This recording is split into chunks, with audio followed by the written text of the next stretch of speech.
welcome to FACEHAMMER and another Battle Tome review. This show's all to be about the Slaves to Darkness Battle Tome, which is on pre-order today if you're going to go for the army set, which you should because it's awesome. Thanks Games Workshop, you've sent me the army set, and with the army set comes the Battle Tome and War Scroll cards and enhancement cards. Yeah, I'm super excited about this one. People who don't know, I used to play Warriors all the time. They're like my main army in 8th edition.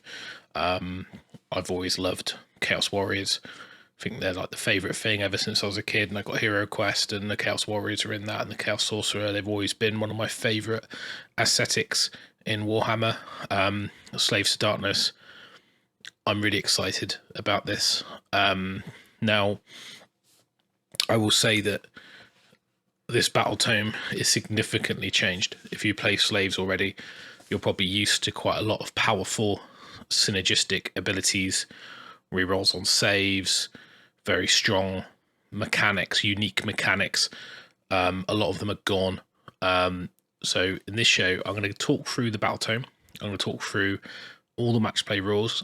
I might skim over some of it. I'll just talk about changes, things I think are good, things I think are bad.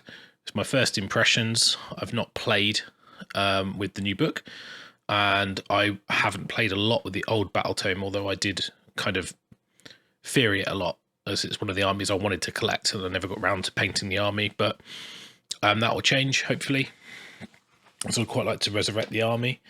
And I thought I'd do this review and go through all the match play rules. So I'm flying solo today. Byron is a very busy man at the moment with his new Kickstarter. If you want to know what he's doing these fantastic miniature display cabinets. There'll be a link in the description below for Artist Opus campaign. It's still running. You can go back that and get some LED lighted cabinets that we had at FACEHAMMER for the trophies, and you've probably seen them online. But yeah, really exciting stuff. But yep, just me today, so I'll be reading through the Battle Tome live today as well. Same time will be the Ogre Tribes review, and I'd encourage you to check that out as well to find out all about that Battle Tome. I'm not going to go through the box contents. I might do a separate video on that, but I just want to talk about the rules basically. I know a lot of this has been leaked, and a lot of this come out earlier in the year, and there was some pictures leaked and there's some rules been leaked, and I know there's been some negative reaction, particularly around like the Ogroid Myrmidon and things like that. I'll talk about that, and I'll talk about my thoughts on it. I won't stray too far into the realms of my opinion on Age of Sigmar at the moment, but yeah, that's another discussion. So let's get into the video, and let's get into the rules. So cover of the book is very sexy. I really like the quote on the back. It says, "The legions of the dark gods stain the realms red with the blood of those who defy them." I think that's cool. I just don't know why. It's exciting. It's nice. It's like this army book that's in a box, and it's a special cover, and I don't know, just feels cool. So allegiance abilities. So marks of chaos. So these have changed quite a bit. So Slaves to Darkness units might have the following keyword. So Undivided Khorne, Lynch, Nurgle, Slaanesh, and then marks of chaos. Other have the mark of chaos keyword, and then when I pick the unit to be part of the army, you give it one of those marks instead. Wizards cannot be Khorne for obvious reasons, and you get the following battle traits depending on your mark. So there used to be stuff with your general, in range or general. That's all kind of gone. It's replaced with a command ability and a generic ability. So all mortal and ogroid Slaves to Darkness undivided units are not unique, gain the Eye of the Gods keyword. So that basically means that when an undivided hero rolls on the Eye of the Gods table, you can reroll one of the dice. In addition, undivided Slaves to Darkness heroes can issue the following command: slay worthy foes. Use it at the start of the combat phase. A friendly undivided Slaves to Darkness unit must receive the command, so they're all going to be issued by the same mark and received by the same mark. To the end of the phase, add 1 to wound rolls for melee weapons that target enemy hero or monster. So +1 to wound is great, certainly against heroes and monsters, but they're quite prevalent in the game. The fact you get some Eye of the Gods manipulation, you get to roll on the units. I'll go through the Eye of the Gods table in a minute. It's a separate page, but I thought I'd talk about that anyway. So Khorne is add 1 to attacks with melee weapons if you charge. In addition, Khorne heroes get this command ability, which is let the blood flow. Use it at the start of the charge phase. And this is quite nice because it's not the combat phase. But after you make a charge move, pick an enemy unit within 1 inch and roll a dice on a 2+ to take D3 mortal wounds. So I'm not a big fan of that because you have to do it at the start of the charge phase, so you might not make the charge. Then once you make the charge, you got to roll a dice and you got to roll a 2+, so you might not roll 2+, and then just D3 mortal wounds. You might roll 1 or 2, and then you do 1 mortal wound. And for a command point resource, that feels very steep. Also, you probably want to save the command point in case you need to re-roll the charge, unless you're basically 3 inches away and you're using a unit that gets a buff, and quite a lot of the units do get a buff to your charges. I'm not a big fan of the Khorne mark. I'm not sure. The attacks on a charge is good, but the actual command abilities are a little bit utilitarian and not that useful, in my opinion. Then you've got the Mark of Tzeentch. Now this has been significantly, I use the term nerfed. It used to be Rua 1s on saves, which obviously was pretty broken, and with the trend of AOS 3, with save stacking, it was very clear that that was kind of going to be going away.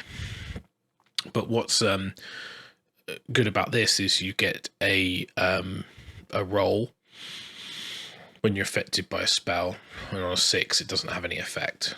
But really the main reason for Mark of Tzeentch is for the Warp Reality spell.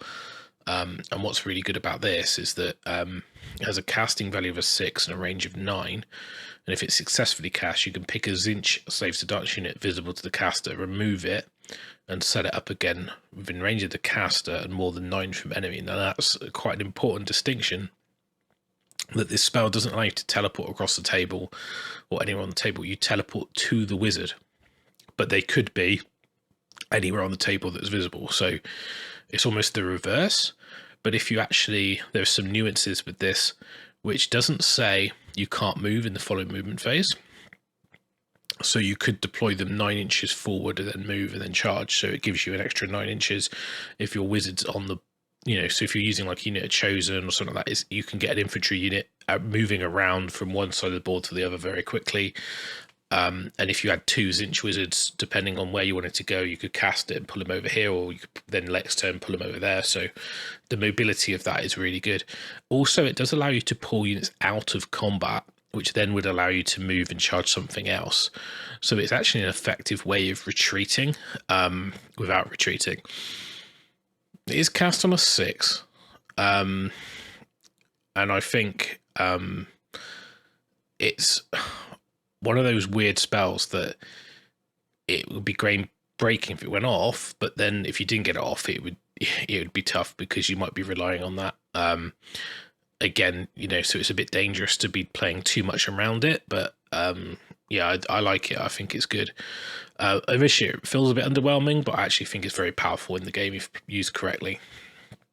And you've got Mark of Nurgle, which is just flat out amazing. So subtract 1 from wound rolls for attacks made by melee weapons that target Nurgle units, basically. And you've got Bestow Contagion. It's a command ability using the combat phase at the start. After the unit fights, roll a dice for each enemy unit within 3 inches on a 3+, to take D3 mortals. This could potentially be amazing because you could have multiple units tagged. So if you charged and I'm going to go with this unit first and pile in and attack, if you just made it your mission to try and get as many enemy units within 3 inches as possible, and your units are fairly resilient, especially with -1 to wound in combat. If you use like a big unit of knights or something like that, you could really do so much damage from that. And it's nice because it's after you fight. So if you fight with that unit first, all that damage is going off. You don't have to survive the combat phase. It's not at the end of the combat phase. It's probably going to do more damage than if you had the disease point mechanic. Yes, it's a command ability, but I think it's a powerful one, and used in the right place, you could do some really good spike damage. So Nurgle is a really good mark for me. It's almost one of the better ones out of the list, but I think they've all got their place, and I think you can mix and match. So depending what your unit's doing will depend what mark you go for. And what's nice is you're not you don't have to take a hero with the mark to take a unit with the mark, but if you take the hero, you unlock some of the things. And what's good about the Zinch mark is like you get the spell, but you need a Zinch unit to cast it on. So like you might, whatever unit you're going to be using it on, you need to mark them Zinch as well, which then is that outweighing the option to have the other marked. So I don't know how much play it'll see, but it's quite nice that you have to make these decisions on the mark straight away. Then you've got Slaanesh, which is add 1 to run and charge rolls for Slaanesh saves dark units. In addition, you get the command ability, and it's close in, so it allows you to run and charge. So obviously this gives you some really good reach with your army. So running and charging is good, but also +1 is useful. I don't know how popular Slaanesh will be. I think Nurgle will be very popular, with mixing in some Undivided.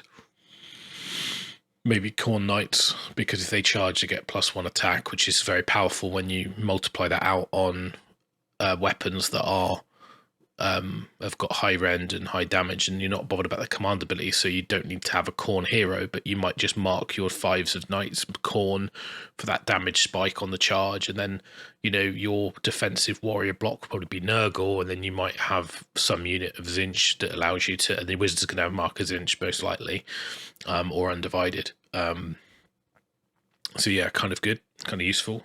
Marks, I really quite like what they've done with the marks. I know some people will be a little bit upset with the changes and think, oh, actually this is no good anymore, or it's affected stuff. But I think a lot of the rules that slaves have lost were kind of outdated rules that you kind of could telegraph were going to go away or change significantly. And I think it's just a very different book, and you have to kind of just lean into the power of the units, and the synergy in the Eye of the Gods is really important for your army to really shine. It does kind of make the army feel a lot different than it used to play. But to us, most Slaves to Darkness armies I saw on the table were Knights of the Empty Throne or Archaon, and they all had markers inch. They didn't feel very flexible. You always saw the same raw scrolls, you know, the Mind Stealer Spheranx, maybe Untamed Beast, but Knights, and then, you know, you basically saw Varangard and Archaon and, you know, Iron Golems, and it was all, you know, kind of very generic. But hopefully this encourages a little bit more diverse list design. And I think that an all armored Chaos Warrior army would be not only look amazing, but play amazing. So we've got the Eye of the Gods. The Eye of the Gods table, one of my favourite things from back in the day. I used to like running the Chosen unit, fishing for the giving the artifact on the champion that allowed you to fish for roll before the game, and then you try and get a thing and you try and re-roll it into the stubborn ward save. You could do it with a Night Star, you could do it with a Foot Star. I used to love it. But the Eye of the Gods, so each time an enemy hero or monster is destroyed by a Slaves to Darkness unit with the Eye of the Gods keyword, that's most of the heroes, but the units get it if you're Undivided. I think the Chosen have it as standard as well, and maybe Varangard, I'm not sure. We'll get to that when we go through the War Scrolls. So you basically make a roll on the Eye of the Gods table. If you've got the hero keyword, you roll 2d6. If you're not a hero, you roll 1 dice and add 2 to the score. So you go between 3 and 8, which stops. Basically, there's some results which are only for heroes and other results which are for units, and they don't mix. So, but one of the key things as well is you also get the Eye of the Gods roll if you gain control of an objective that your opponent had, and you roll for every friendly Saves to Darkness unit that's contesting it. So if you take an objective off of someone and you stack your army on it, you could get a very powerful boost to most of your units, because you could roll for all of them that were in range of that objective. So that could be really big. I like the theme of that. It's like you've wrestled control of something, and then that's gonna, like, the gods are like, oh, have a blessing, and it kind of cascades out. I think that's a really cool mechanic. I like the fact it's not just down to killing things. It doesn't happen very often, but this is something you could actually engineer in the game and even give your opponent easy objective early on. They put a small skirmishy fast unit on, you go smash it off and your whole army gets a boost. That could be really cool, or like a big portion of your army. So the table itself, if you roll double one, it spawned them. Obviously that only affects characters. Turn yourself into a spawn, basically. Then you got snubbed by the gods on a 3. That's no effect. So that's if you roll a 1 for the unit, or you roll a 3 on 2d6.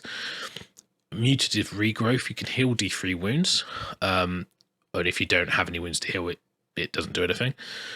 Then you've got the Flames of Chaos. So next time you're affected by a spell on a 2+, ignore the spell. You can only get one of those, so you can't stack that, which is, you know, fairly reasonable. Then you've got Unearthly Reflexes. To the end of the battle, add 1 to charge roll. So you get, some of these are kind of the marks, but you get it through the table. Then you got Unholy Resilience, a 6-up ward, so that's really good. Then you've got Slaughter's Strength, improve the rend of the melee weapons by 1. It's very strong if you get on the right unit. Then Arcane Awakening. This is just heroes now. Unit becomes a wizard. They can cast 1 spell in your hero phase and unbind 1 in the enemy hero phase. If it's already a wizard, they get an extra spell. If they've got the Corn keyword, you get the Strength instead. So you've basically got 2 results which give you the extra rend. So that might be something you want to fish for with a Corn hero, because that's quite strong. I like that. I mean, it's cool if you can turn your guy into a wizard. Then you've got Aura of Chaos on a 10, which is a ward save of 5+, which is obviously very strong, only for heroes. And then the final result, 11 or 12, is Dark Apotheosis. So you can choose the Demon Hood effect or any other result on the table. So if you don't want to be a Demon Prince, you can basically choose something else. But it also means that you can add a Slaves to Darkness Demon Prince. They basically gain everything that model had. So if it was your general, if they got artifact, they got command trait. You can actually fish for this result quite effectively with, you know, being undivided, and there's some other ways to get it, some artifacts and things that play into it. And if you did that, then maybe there's a strategy, because you could give a non-Demon Prince artifact and command trait to a normal Chaos Lord, fish for this result, turn them into a Demon Prince, and you've got a combo you couldn't previously unlock, and it's quite cool. And I think there's a battle trait or grand strategy to turn into a Demon Prince. So if you get that, then that's really cool. But that's the Eye of the Gods table, and nothing in there super powerful, but fairly good. The unit ones are a little bit lackluster, but getting a heal, or, you know, getting the extra rend, or even getting a 6-up ward could be good. So yeah, decent. Then you've got your Damned Legions. Now, these are your sub-factions. Now, people who are familiar with Slaves to Darkness will know there have been some extra added in things like Wrath of the Everchosen and the Be'lakor Broken Realms book. So, Hosts of the Everchosen, Legion of the First Prince, Despoilers, Cabalists, Ravagers, and Knights of the Empty Throne.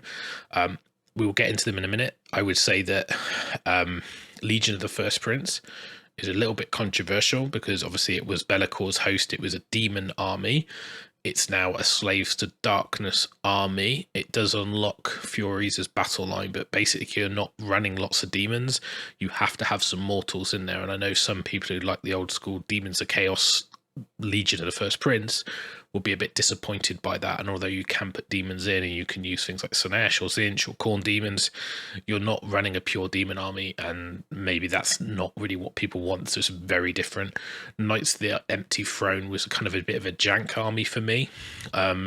You know, having these units of characters that had these rules and weird interactions, it's been tidied up, but to the point where it almost feels like you're not going to run a Knights of the Empty Throne army, because the benefit isn't really there. But you can do it for flavor, but I'm not sure how powerful that is. And then we've got a new heroic actions, which are called Vows of Darkness. So if you've got the Eye of the Gods keyword, so most of the heroes do have that, instead of taking a normal heroic action, you can take out one of these. And you've got Pledge the Dark Gods. So you pick a hero with the Eye of the Gods keyword. To the end of the turn, each time you roll on the Eye of the Gods table, you can roll 3 dice instead of 2 and pick any of the 2 that you rolled as your score. So if you know, I'm going to take this objective, I'm going to get a roll, that's a really good way of trying to get Demon Hood or one of the other abilities. We've also got Draw on Power. You pick a friendly Slaves to Darkness wizard. At the end of the turn, when making casting rolls, roll 3 dice instead of 2. However, if you roll 2 or more of the dice are on a 1, you take d6 mortal wounds instead of d3, and it's a miscast basically. So it's a bit risky, but it means you should get your spell off. Quite like that one, but as we get onto the spell lore, you'll find out the spell lore's not that good. I think it's pretty lackluster. It's definitely not as good as it used to be. It might be good for endless spell though, so it's still pretty cool. So I'm going to cover the enhancements now. So you've got command traits, and you've got Ruinous Overlords, which is Slaves to Darkness heroes only. Now, what's interesting is you've got a second set, which are just Demon Princes, but Demon Princes can take from this set as well. So it says once you've got Death Dealer, you can fight for a second time with Strike Last. You've got the Eye of the Gods hero only, which allows you to roll after deployment. Arch Sorcerer, so if you're the wizard, you know all the spells from the Lore of the Damned, which with the lore when we get onto it isn't particularly exciting, so maybe you won't see that much. Then you've got Idolated Lord, which you become a priest, and you can replace the undivided keyword of every undivided cultist in your army, one of the following: Khorne, Tzeentch, Nurgle, or Slaanesh. All cultist units must be given the same keyword, and it must also be the one the general has. Now, what's good about this is you could actually mark your cultists to make them a little bit more honed into their role. So some of the cultist units, and these are the Warcry warbands basically, they do a lot more damage if you on the charge, some of them. So like you have ones which do mortal wounds on 6s and things like that, so extra attack with Khorne, or maybe you want the speed from Slaanesh and things like that. So yeah, I mean, it's good, but I mean, being a priest is good because it gives you access to those prayers. So that's not a bad choice, to be honest. Then you've got the Demon Prince only ones. You've got Not to be Denied, so it allows you to carry out a heroic action with that general in addition to another model which carries out a heroic action, and all the Demon Prince abilities are now heroic actions. So this allows you to do either 2 Demon Princes, or okay, I'll do a normal one and this guy. So it might be quite popular depending if you want double Demon Prince heroic actions. You got Bolstered by Chaos, which is 2 wounds and you become a monster. That's quite a good one as well. You got Radiance of Dark Glow, which is an AoE heal, which I don't see being used very much. And then you've got Diabolic Mastery, which is undivided only, and then you can basically carry out heroic action on a scroll from another mark, but it's only once per battle. If that was every turn, that would be really good, because you could just mix and match to what you wanted. Again, I don't see that being played much, honestly. You just mark him with the one you want. Then you've got artifacts, so some powerful ones in here. Again, Slaves to Darkness heroes, so that's Demon Princes 2. Hellfire Sword, it's okay, but it's, again, I just think it's not as good as the other ones, because it's just slightly increasing your damage output if you roll a 6. Then you've got Helm of the Oppressor, so enemy units cannot receive Inspiring Presence or Rally while they're within 6 of the bearer. We know that that's very strong. That could be very oppressive. So that's actually quite a good one. And then the Conqueror's Crown, which is one of my favourites, is any models with a wounds characteristic of 1 or 2 that are within 6 of a bearer cannot contest objectives.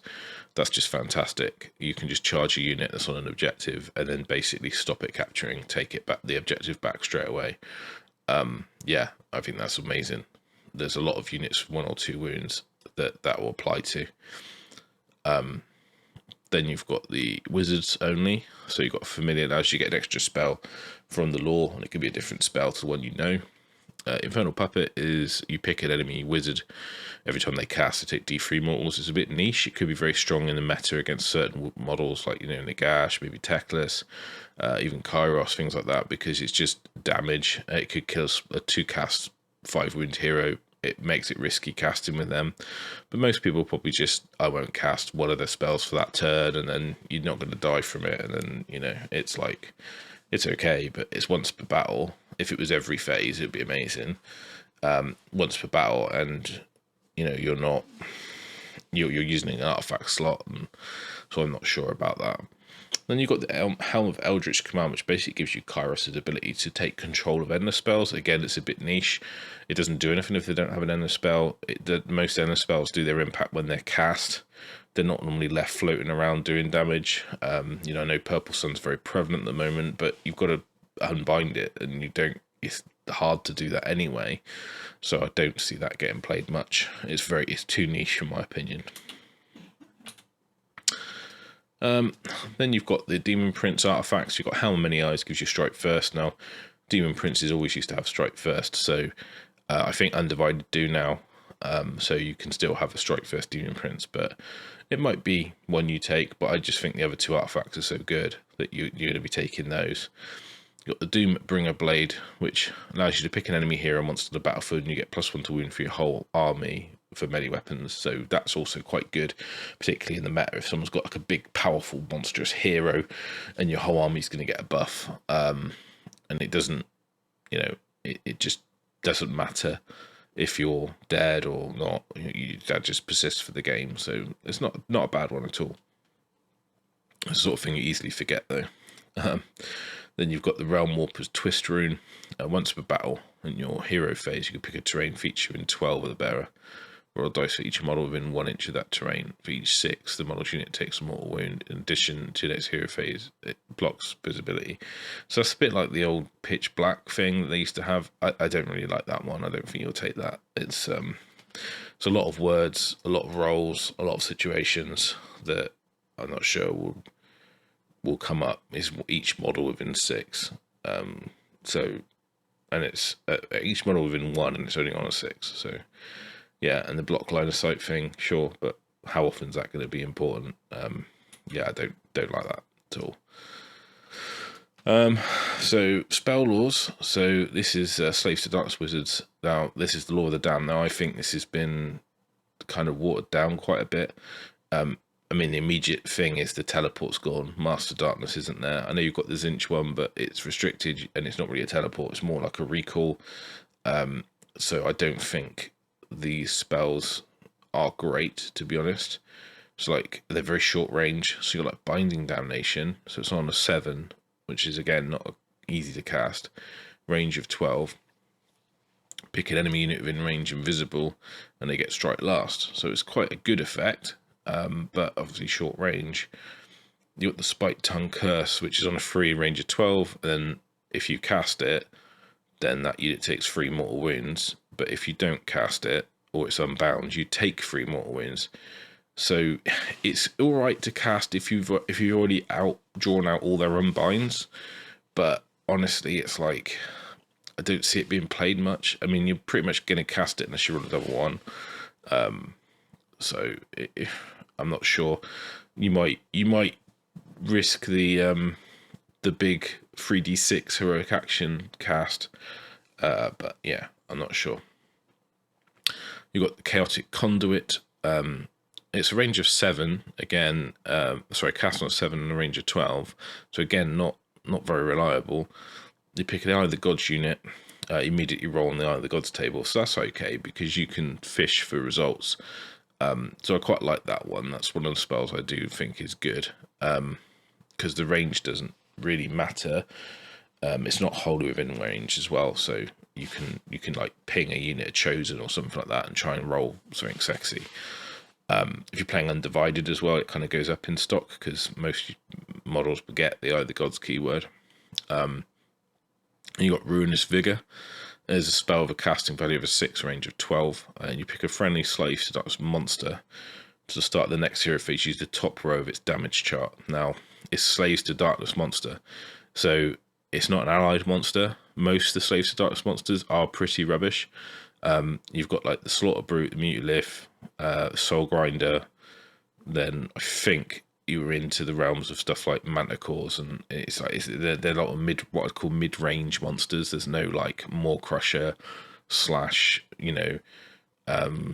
Gargant equivalent in the book. I mean, obviously Archeon is a Slaves to Darkness monster, so that's very good on him. If you're using Archeon, then that's a very good spell.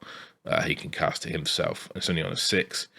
But if he's taken that much damage, I mean, I don't think he degrades that much as well. Like a lot of the monsters in AOS 3, they don't degrade as quickly as they used to, and they don't degrade nearly as much. So I just don't know if it's worth a cast in a spell slot for a small benefit. When we get to the monsters, we'll look at it, but I'm not sure that's making the cut. And then you've got Demonic Speed. It's cast on a 6, range of 12. Pick a friendly Slaves to Darkness unit as a mount, and is wholly within range and visible to the caster. And then until you start your next hero phase, you can attempt to charge within 18 of the enemy. Roll 3d6 instead of 2d6. So that one's good. There's ways to make people run and charge. So run and charge with 3d6 charge. That means you could slingshot Archon across the board, or you need a Varangard, especially if you mark them Sinesh, they're getting +1 to the charge, and also they're getting run and charge with a command ability. So yeah, I mean, Demonic Speed's okay. I think I'm a bit disappointed with the lack of debuffs. You've got one spell which is basically Strike Last. Obviously, I know that Balakor has a very strong spell in his -1 to wound, and there's some other spells on the War Scrolls, so it's not awful. I mean, like, mostly you're going to cast stuff like Demonic Power and things like that off the War Scroll, so you're not really going to the lore much, but I don't know if the lore adds enough. I certainly think a lot of the stuff that ties into knowing the whole lore and getting to cast like multiple spells from the lore or an extra spell from the lore, I don't know how relevant that is, because it's a bit more of a toolbox, but yeah, a bit disappointing. The casting rolls are quite high. They're all on 7s or 6s, which is not ridiculous, but 7 is like, it's almost a coin flip, and then they get a chance to stop it. So I know that low cast spells are easy to stop if you don't cast it with a high roll, but then if they don't get an unbind roll because they don't have any, then that just makes it harder for you to get it off. So it's 6 one, half a dozen the other, really. Now this is one of the coolest things. You've got this new enhancement called Ensource Sword Banners.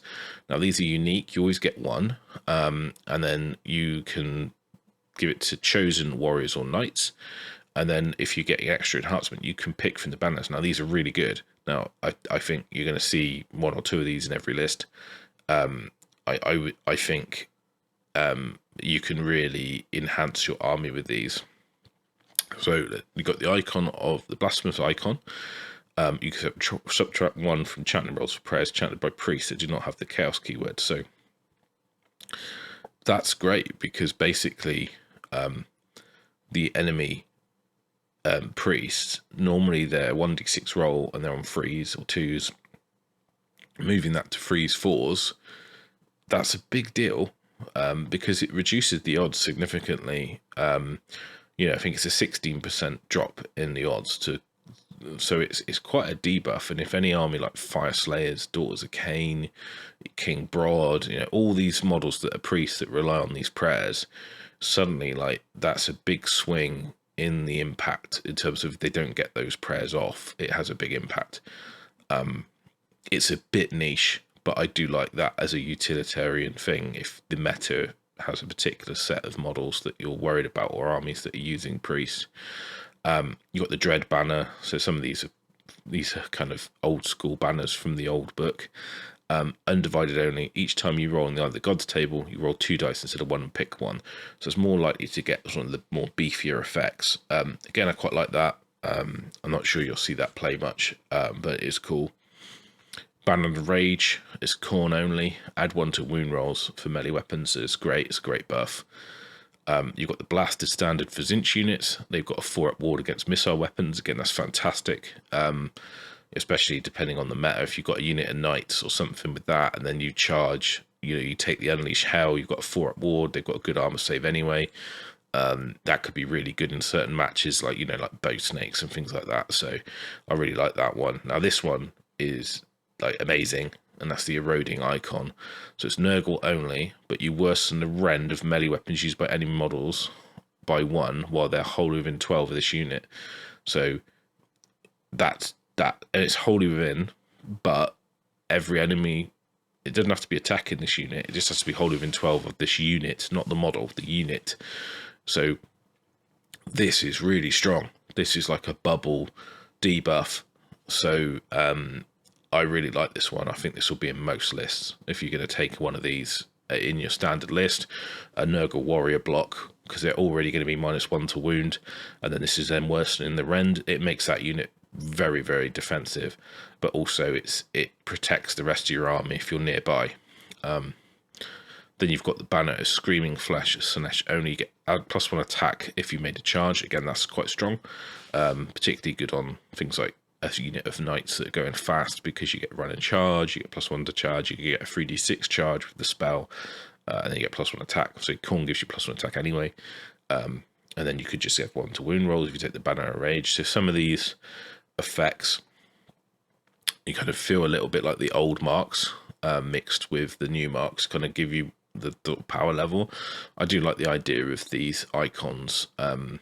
Yeah, I mean, even the Dread banner is good, because you can use the spell to roll on the Eye of the Gods chart to then roll 2 dice. Chosen get to roll before the battle starts, so you know that has an immediate effect if you take the Dread banner on a block of Chosen. And I think Chosen are really cool. They're really, really good. It certainly gets me excited for playing Undivided Warriors army, which is something I've always wanted to do. So now into the Damned Legions. Now I'll caveat this bit first with a little statement about people are probably going to be quite disappointed with these. I think I mentioned it in the intro, that Legion of the First Prince is significantly changed. Knights of the Empty Throne is significantly changed. I actually think the go-tos are going to be a Host of the Everchosen, and I think maybe to spoilers, but yeah, it's a little bit disappointing, but I get why they've done it.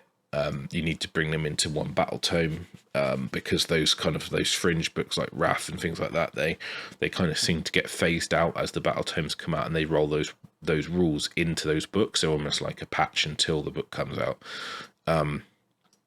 So let's go through these. So Host of the Everchosen. So when a Host of the Everchosen unit is a Chaos Chosen Knight, Warrior, or Varangard rallies, you can return a model on a 4 instead of a 6. In addition, you get 1 additional banner for the army. Straight up amazing. You get to pick 2 banners without dipping into needing Warlord or something like that. We've just gone over the banners. They're very strong. A 4-up rally on Varangard or Chosen. Like, honestly, that's amazing. For me, like, Host of the Everchosen is just immediately where I go. I just think that is so strong. If you're running those units, that's just brilliant. And Chosen become battle line in Host of the Everchosen, which is kind of great. And also Varangard become battle line. They're also battle line in Knights of the Empty Throne, but you know, Chosen and Varangard are battle line. You don't have to worry about your battle line tax, although they've got access to lots of cheap battle line. Yeah, I really, really like that. Legion of the First Prince significantly changed. So the start of your hero phase, you can pick 1 Legion of the First Prince Undivided unit, and then pick 1 of the following marks. So you could get Khorne, Tzeentch, Nurgle, Slaanesh. That unit has the mark till start your next hero phase, in addition to Undivided. So you can basically mix the marks around, which is actually quite powerful. If you pick a wizard to have the Tzeentch mark, it gets the Warp Reality spell. But you're probably going to have that spell anyway. But what would be nice is you could pick the unit to be Tzeentch for that Warp Reality spell on the Tzeentch wizard you already have.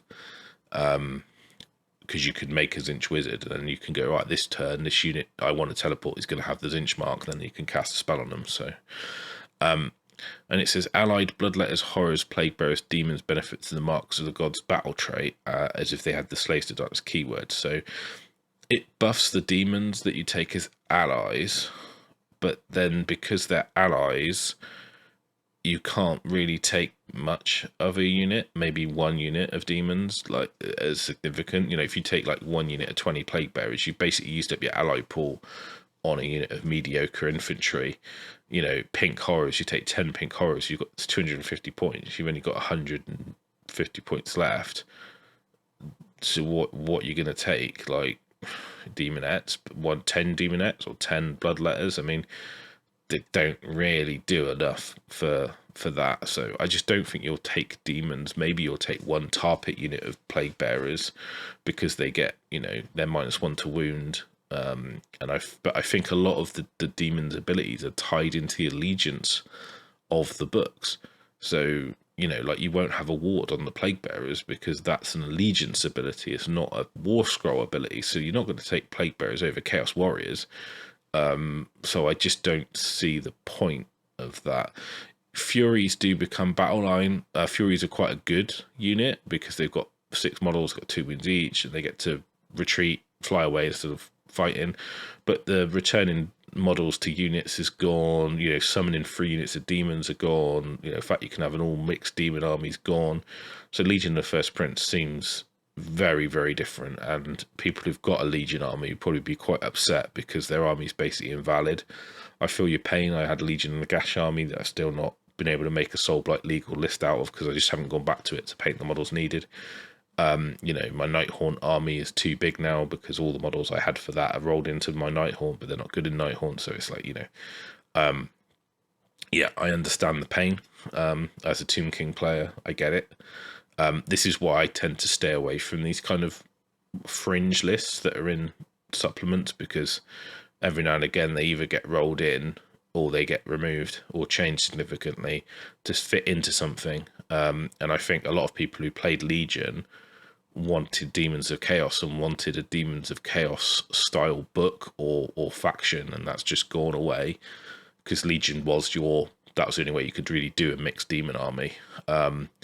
So yeah, it's a bit disappointing. I don't think it's that good, to be honest. I don't think you'll see that played much, particularly as there's no real benefit to taking Bellicor or Eternus in that list, and you can just put him in another faction and not care because they still work. They don't not work in another faction. So why would you take that over Host of the Everchosen? You're just not going to.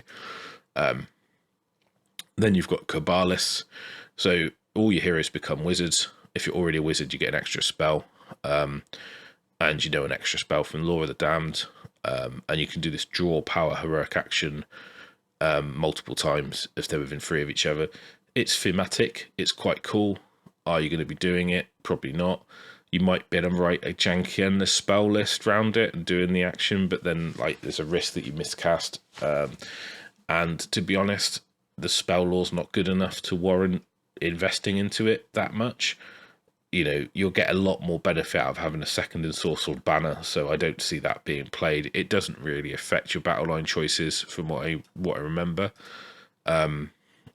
So, you know, if your cultists it affected your cultists a little bit, then maybe, but it doesn't. So it doesn't really give you any benefit.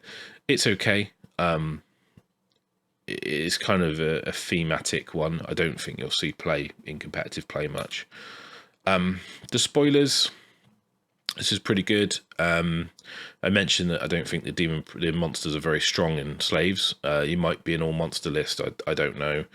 If you want to use like old soul grinder models, you might better do something. But yeah, you get +2 wounds to despoiler monster units.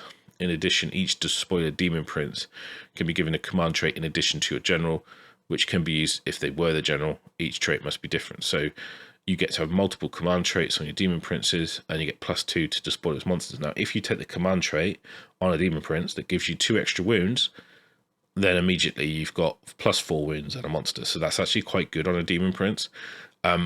It's good to know that also Bellicor is a despoiler monster, so he gets +2 wounds. If you're playing Archon, you could get an extra 2 wounds as well if you played despoilers.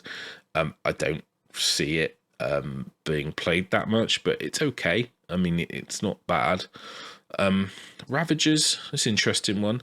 So you've got Rally the Tribes, so you carry out the following heroic action with a Ravager's hero to do any other heroic action. So you could pick a Marauder, Curse Marauder Horseman, Cultist, or Dark Oath unit that has been destroyed, and you can set a new replacement unit with half the number of models that was destroyed, rounding up as you start an army. Set up wholly within 12 of the hero carrying out the heroic action, more than 9 from enemy units. You can just replace units once. But what's interesting is it's it's your heroic action, and it doesn't say your hero phase. It says you can carry out the following heroic action instead of any heroic action. So you can do this in their turn. So if you wanted to do a cyclical Warcry, Warband type list where you charge in, do damage, they die, then you recycle them back onto objectives of the back line or whatever. And you could even do it with a screen. You know, you kill a screen, you think, oh, they're going to double turn me, my screen's dead, I'll just pop the screen back up. You know, as long as you left enough distance between them and your army, you could, you know, chaff the board up again. So I quite like Ravagers. I think it's some niche play, but I don't think it's terrible. It's just nice that you can do that multiple turns of multiple units. If you take 3 units of 20 Splintered Fang, they do mortals and they charge, then they get killed, and you recycle them out. And if you combine that with the Idolator Lord, where you can give them marks, there might be a list there. I mean, if you want to spam Warcry Warbands, if you can get hold of them, which is the other issue, then yeah, I think you could do some interesting lists there, because the Warcry Warbands aren't bad, to be honest. They're quite cheap, and they're battle line, so in Galatian Veteran land they can get even better. Knights of the Empty Throne, so changed significantly again. So I actually quite like the fact these have changed, because I didn't like the units with the heroes and the interactions and the rules. So you basically, your rule is, if you have a mount, you can run and charge. So that will affect Archaon. That affects Chaos Knights. That affects, you know, chariots, I guess. Some other things. So Varangard, which run and charge on your army is pretty good, pretty strong. You've got the Dread Lieutenant, which it says when you pick a general for your army, if you don't have Archaon, you can pick a friendly Varangard model in a unit. It gains the leader role, and if you issue Rally, you can return one model on a 5 instead of a 6. You can't give that model a command trait. This is not a hero, and you can't give that hero an artifact. So I don't think you would do that. I'm pretty sure you can't give him an artifact. Yeah, save starts heroes only. So no, you can't. So I would say that I don't know why they didn't put that in the designer note, as it's the same wording. So why would you take that over rallying on a 4 from Everchosen? You might want them run and charge. Varangard do become battle line, but their battle line hosts the Everchosen as well. So I just think you take host the Everchosen. Like I don't see it. I mean, you might want to do it to get run and charge, but you can do that with marks and spells and other things. Yeah, I mean, it's not awful, but I certainly don't think it's that powerful. I think Ravagers is very interesting, but yeah, it's for me, it's Host, Despoilers, and Ravagers are the 3 that are worth looking at for list building. You got your grand strategies, so these generally aren't very easy to achieve. So you've got Dominating Presence. If you've got one Slaves to Darts unit wholly within each large quarter of the battlefield, you score that one. Quite tough by the end of the game. You've got 4 units left alive. You've got to be in those 4 positions. If you're already in that position, you're probably winning the game. And does the grand strategy matter at that time? You've already got the major, so it doesn't really matter. You've got Follow the Path. If you roll the Dark Apotheosis roll on Guide the Gods table 1 or more times, that's quite doable. There's a lot of ways to roll on the chart, roll extra dice, you know, with Undivide Mark and with, you know, roll before the game and with the spell. So it's not that hard to do that one. You know, I think you should get there at some point. It is a bit dicey, but it's a fun one. You've got Bring Ruin to the Realms. When the battle ends, you complete the grand strategy if you complete at least 4 battle tactics from the list below. I think some of them are quite easy to achieve as well, but again, you pigeonhole yourself into having to pick from the Glory of Chaos ones, and then you lose the flexibility, so I don't see you taking that one. Master's Dark Ritual. When the battle ends, you complete this if there are any slave starts endless spells on the battlefield that you set up. It's okay. you could pretty much, it's like almost a coin flip for me whether they unbind it or not, or you cast it, and it's, you got to have a wizard alive at the end of the game, or so I don't know, maybe your opponent might just forget to unbind it, but there's probably easier ones in the core battle pack you're using, so I'd just avoid. Then you've got the battle tactics. Now these are all pretty cool. So you've got Enthrall to Chaos. Pick an objective mark on the battlefield within 12 of any enemy unit. You complete this battle tactic if there are no enemy units within 12 of that objective at the end of the turn. So it's playing into the mission. You want to take the objective. You want to kill the unit on the objective. So your battle tactic ties into what you're trying to win the mission anyway. So that's a very good one. You've got Lust for Power. Pick a Slaves to Darkness hero that has the Eye of the Gods keyword. If you roll on the Eye of the Gods table during this turn, that can be very easy. You've got the spell to cast. You can guarantee, if you know you're going to take an objective back, you could just stand within contested range and then you get to roll if you kill something, which is a bit more dicey. But there are ways to roll on the chart, and you can do the heroic action for the 3d6 cast the spell and have a roll on the chart. It's that if you know that there's a couple chances to do it, that's a very good one as well. Then you've got March of Ruin. Pick a slightly starch unit that includes a standard bearer and source or banner. Is not within enemy territory. Complete this at the end of the turn if that unit's wholly within enemy territory and within 3 of any other friendly units. So, march into their territory. If you've got if you're playing host and you've got 2 units with banners and they're on Chaos Warriors and Chosen, they're going to be a unit that is survivable. They rally back easily. Eventually in the game, you're probably going to be in their half of the table, and you can just guarantee that one. You can just pick it and go, I'm going to do this turn. So that's a great one. You've got Iconoclasts. Pick an enemy unit that's a priest or a totem. You complete that if you destroyed. Again, very good. There's a lot of totems and priests in the game. It could just be like, if you're going to be killing that model or trying to kill that model, it's not a bad one to pick if there aren't any easier ones to do. So again, we've gone through 4 and they're all really good. Then you've got Champions of Chaos. Complete this at the end of your turn if there are 3 or more heroes within 3 of enemy heroes. I don't like that one. There's too many. You need 3 heroes and they all have to be within 3 inches of an enemy hero. You can get out of range by piling in away and stuff like that, and then they might kill one of them. You need to have 3 heroes that are all in combat. It's like, yeah, I don't see even in that one. Then you've got Run Them Down. Complete this at the end of your turn if 3 or more friendly ducks made a charge move. It's a combat army. I mean, there'll be a turn when you just start charging everything. You should get 3 charges off. You get bonuses to charge. I can't see that being very difficult. You don't have to be alive at the end of the turn. You have to be in combat at the end of the turn. You just have to charge. Always be charging.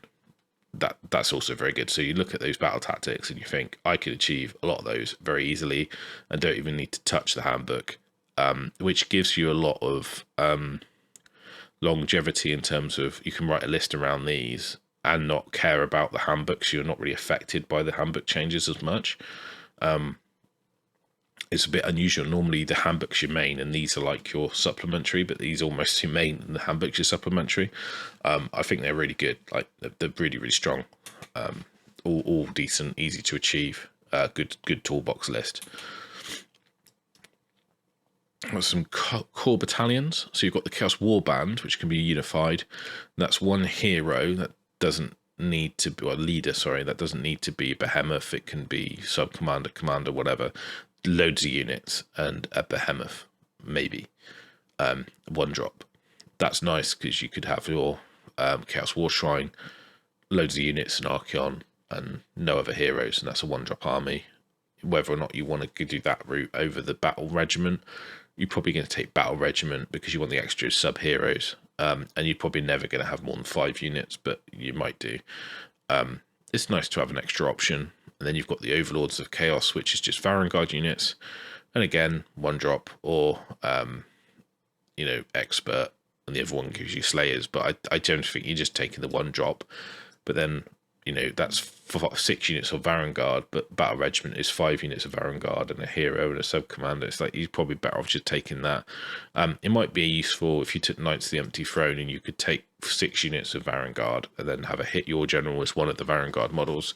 But honestly, I don't think it's a very good list. And you know, if you want to spend £1 billion on Varangard, then yeah, that's up to you. Into the War Scrolls then. So Archeon significantly changed. He's got 25 wounds now, 3-up save. So really some of the sort of bridge notes for him. He's a War Master. He's still got a 2-cast Wizard. Flies. He's got the Armor and Warcast. So he's got a 5-up ward generic as opposed to a 4-up ward against mortal wounds. And every time you roll a 6, then you could pick an enemy within 3 and they take a mortal wound.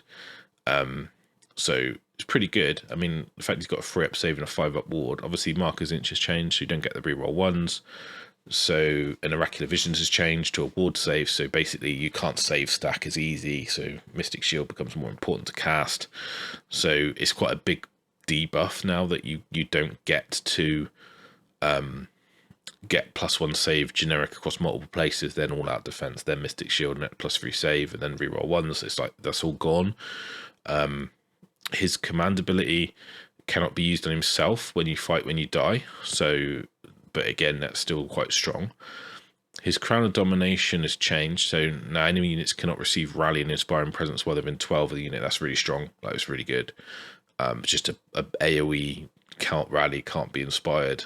Yeah, I like that one a lot. He's the Ever Chosen. Each time he's affected by a spell, end a spell, roll a dice, 4+. Don't care. Eye of Ed Sheeran's changed. It used to be that you reroll 6s to hit. Doesn't do that anymore. Now this is kind of like the way they've replaced the command ability for the battlefield, the turn mechanic. So it says once per battle. You can't do it every turn. If he's in your army, you can say he would consult the eye, and you roll a dice. On a 1 to 3, your opponent takes the priority next round. On a 4 to 6, you take the priority next round. You can't use it if there's another Archeon. But what's interesting about this, it's not secret, so your opponent knows as well. So I don't know. Like, it's one of those weird things that it gives you the ability to know for sure, but then it's quite good, I think, if you're going second, because they can't really react to it, but you can. So, like, if you know that you're going to get double turn them, you know, you've got, well, I know I'm getting 2 turns in a row, you can play really aggressively. And it doesn't matter that they know, because they can't do anything about it. So it's still good. It's still very strong. And normally there's that clutch turn where you need to roll that, and you just think, well, that'll work good in that turn. So I still like it. I like that it's not secret. It's not a dice cup. It's not a dice you're hiding under a cup that you might knock, or, you know, there's an element of trust involved. I think it's much better for tournament play. I don't really like when that mechanic's taken away for the whole game. Like, it's one turn, it's fine, and you know, and it's not a command point, which is good as well. So I don't know. I kind of like that change. I think it's neater. People who played Archeon are big fans of it. I don't know if Big Phil feels the same, but, you know, that's each their own. And then you get to change his mark, so you get to pick at the start of the battle, but after players have received their starting commands. So what's interesting about this is you have the undivided mark, but you also have one of the other marks. So it's like, it's okay, but you're probably going to be writing your list around a certain combo using the mark on Archeon. So I don't know if you want to change the mark, but it might be useful that you go, I really need that Slanesh run and charge and the 3d6 charge spell. So I need to go Slanesh because I need to get across the board, or, you know, so it might come into it, but yeah, interesting. Yeah, there you go. Then you've got the Slayer of Kings. So if the modified wound roll for 2 or more attacks that target the same enemy hero is a 6, it's slain. So that's the same as it's been. It's still the auto remove. Now you've got a weird change on the heads. It used to be in the hero phase. Now it's a monstrous rampage. So you've got Filth Spewer, so pick an enemy unit within 6 and roll a number of dice equal to the number of models. So a maximum of 7 for each 3, plus they take a mortal wound. You've got Skull Gorger, pick an enemy model within 3. Roll a dice. If you roll greater than its wounds characteristic, it's dead, and you can heal a number of wounds equal to the any model's wound characteristic. That's pretty good. Nice because you can snipe, so you can take out key models. Spell Eater, pick an end of spell within 12. Roll a dice. Or 2+, it's dispelled, and the caster that controls it takes D3 mortal wounds. So again, it's okay. I think when you're doing a monstrous rampage, you're probably wanting to roar or do something else. I don't know if you're going to be taking those. They're quite niche. Like, it's better than stomping, I think. Like, if you're like fighting infantry, Filth Spear is going to be net more damage than stomp. You know, Skull Gorge is going to be good if you want to just get a cheeky little heal or snipe a model out. So they're kind of utilitarian abilities, which I like. I do think they'll be useful. I quite like the changes to Archeon. He's 860 points, so significant investment as you'd expect. But I think you get a lot of model for that. You know, 3-up save, 25 wounds, 5-up ward, bounce back. You know, fight on death ability. The AOE can't rally. He's lost his bravery debuff. But yeah, I do like him. I think he probably feels a little bit more vanilla than he used to. But yeah, he's cool. I like him a lot. And then we've got the Demon Prince. So 10 wounds, 3-up save, movement of 8. You can give him wings, give him a 12-inch movement fly, or a trophy rack. If you go for the trophy rack, then you don't take battle shot tests for friendly units within 9. In addition, each time an enemy hero monster is destroyed, increase the range by 3 inches. So you basically put an extra skull on your trophy rack. It's got a ward of 6-up generically. If you take the sword, he gets some mortal wound impact. I think the axe is the go-to with 5 attacks, freeze, rend, 2 damage 2. Just the extra rend and the consistent damage, I think, is better. You get these heroic actions, which is what we spoke about earlier. So you get Fiendish Speed. To the end of the turn, Strike First applies to this unit. So that's your Strike First without having the artifact, but then it's your heroic action, so I'm not sure how much that will play. Then you've got Pledge of Skulls for Khorne. To the end of the turn, each time an enemy model is slain by wounds allocated from attacks by this unit, heal 1 wound. So it's a healing mechanic, which is quite nice. That these are heroic actions, which is the only thing, and not just abilities. I think I would have preferred it they were just abilities. Then you've got the Zinch one. Roll a dice each time a spell targets a unit on a 2+, it doesn't do anything. If it's your hero phase, this unit can attempt to cast 1 spell from the Lord of the Damned, the same manner of the wizard. If it's already a wizard, this spell is in addition to any others, so it's okay. Then Eroding Miasma, this one's just amazing. Until the end of the turn, ward rolls cannot be made by enemy units while they're in 3 of this unit. So you just basically turn this on, charge them in. You can't use ward saves. Your other unit charges. You might even have Strike First on him, and then the other unit strikes immediately. If you're using a lot of Knights and Demonic Mount Hero, you can fight with the Mount Hero, then fight with the Knights, because he gets Strike First, and then he's charged. Then as soon as he fights, you can activate the Knights. So you could completely obliterate so-called defensive units. A lot of units have got ward saves. In fact, you just blow straight through. Nurgle would just shit bricks at that, which is funny because it's a Nurgle ability, but it still affects enemy Nurgle. So if you play against Nurgle, that's very strong. And then you've got the Ecstatic Carnage for Sanesh. If you make a charge move, add 1 to the attacks of this melee weapons to the end of the turn. Not so happy about that. I don't think it makes a huge difference. Yeah, so I think the Nurgle one, again, you've got the wound debuff as well, just generic for the mark. I think Nurgle Demon Princes are back. That's going to be your go-to. I don't see taking any other, because it's nice to have a powerful situation ability because you're not using your heroic action up every turn just to put on something you need every turn. But there's that turn, you do need it, that key turn, and that's when you turn it on. You can use it defensively as well, like if you're using amongst a unit and you turn it on, then there go. So if they charge you, and you're like, I'm not gonna have a ward, and he's gonna strike me first because he's got the always strike first. However many eyes? Do I really want to get hit first with no ward save? You know, so it's really good. I think, yeah, I do like the Demon Prince a lot. I think you'll see a lot of them. They're significantly different. I think the fact that like Bloodslit Ground has gone is a huge nerf to the army, but I kind of like that. I didn't like Bloodslit Ground. I thought it shouldn't have been a thing. A Khorne ability that stops you fighting doesn't seem very thematic to me. Yeah, I mean, they're not monsters as usual. And you can do it with a trait, but a lot of these now, it's like you're sacrificing your heroic action, you're sacrificing an artifact or a command trait to get abilities that you generically just had. So it's going to feel a little bit like takeaway. I think if you're a long-standing Slaves player, you're probably going to be a little bit underwhelmed by the book at the moment. This Demon Prince is 195 points, so it's gone down a little bit. I think it was 210 before, but yeah, I do like the Demon Prince. But I get it. People are probably a little bit butthurt at the moment. Varangard, 5 wounds for up save. They haven't really changed. They get their fight twice.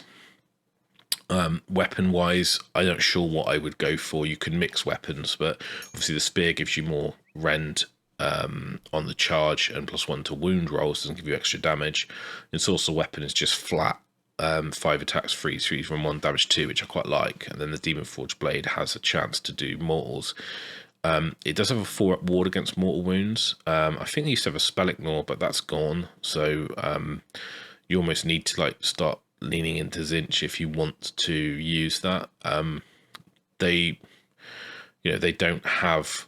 Obviously, you can mark them, but they don't have the like the Either Gods roll, so they don't get to roll on the chart for the unit, which, you know, unless you go undivided.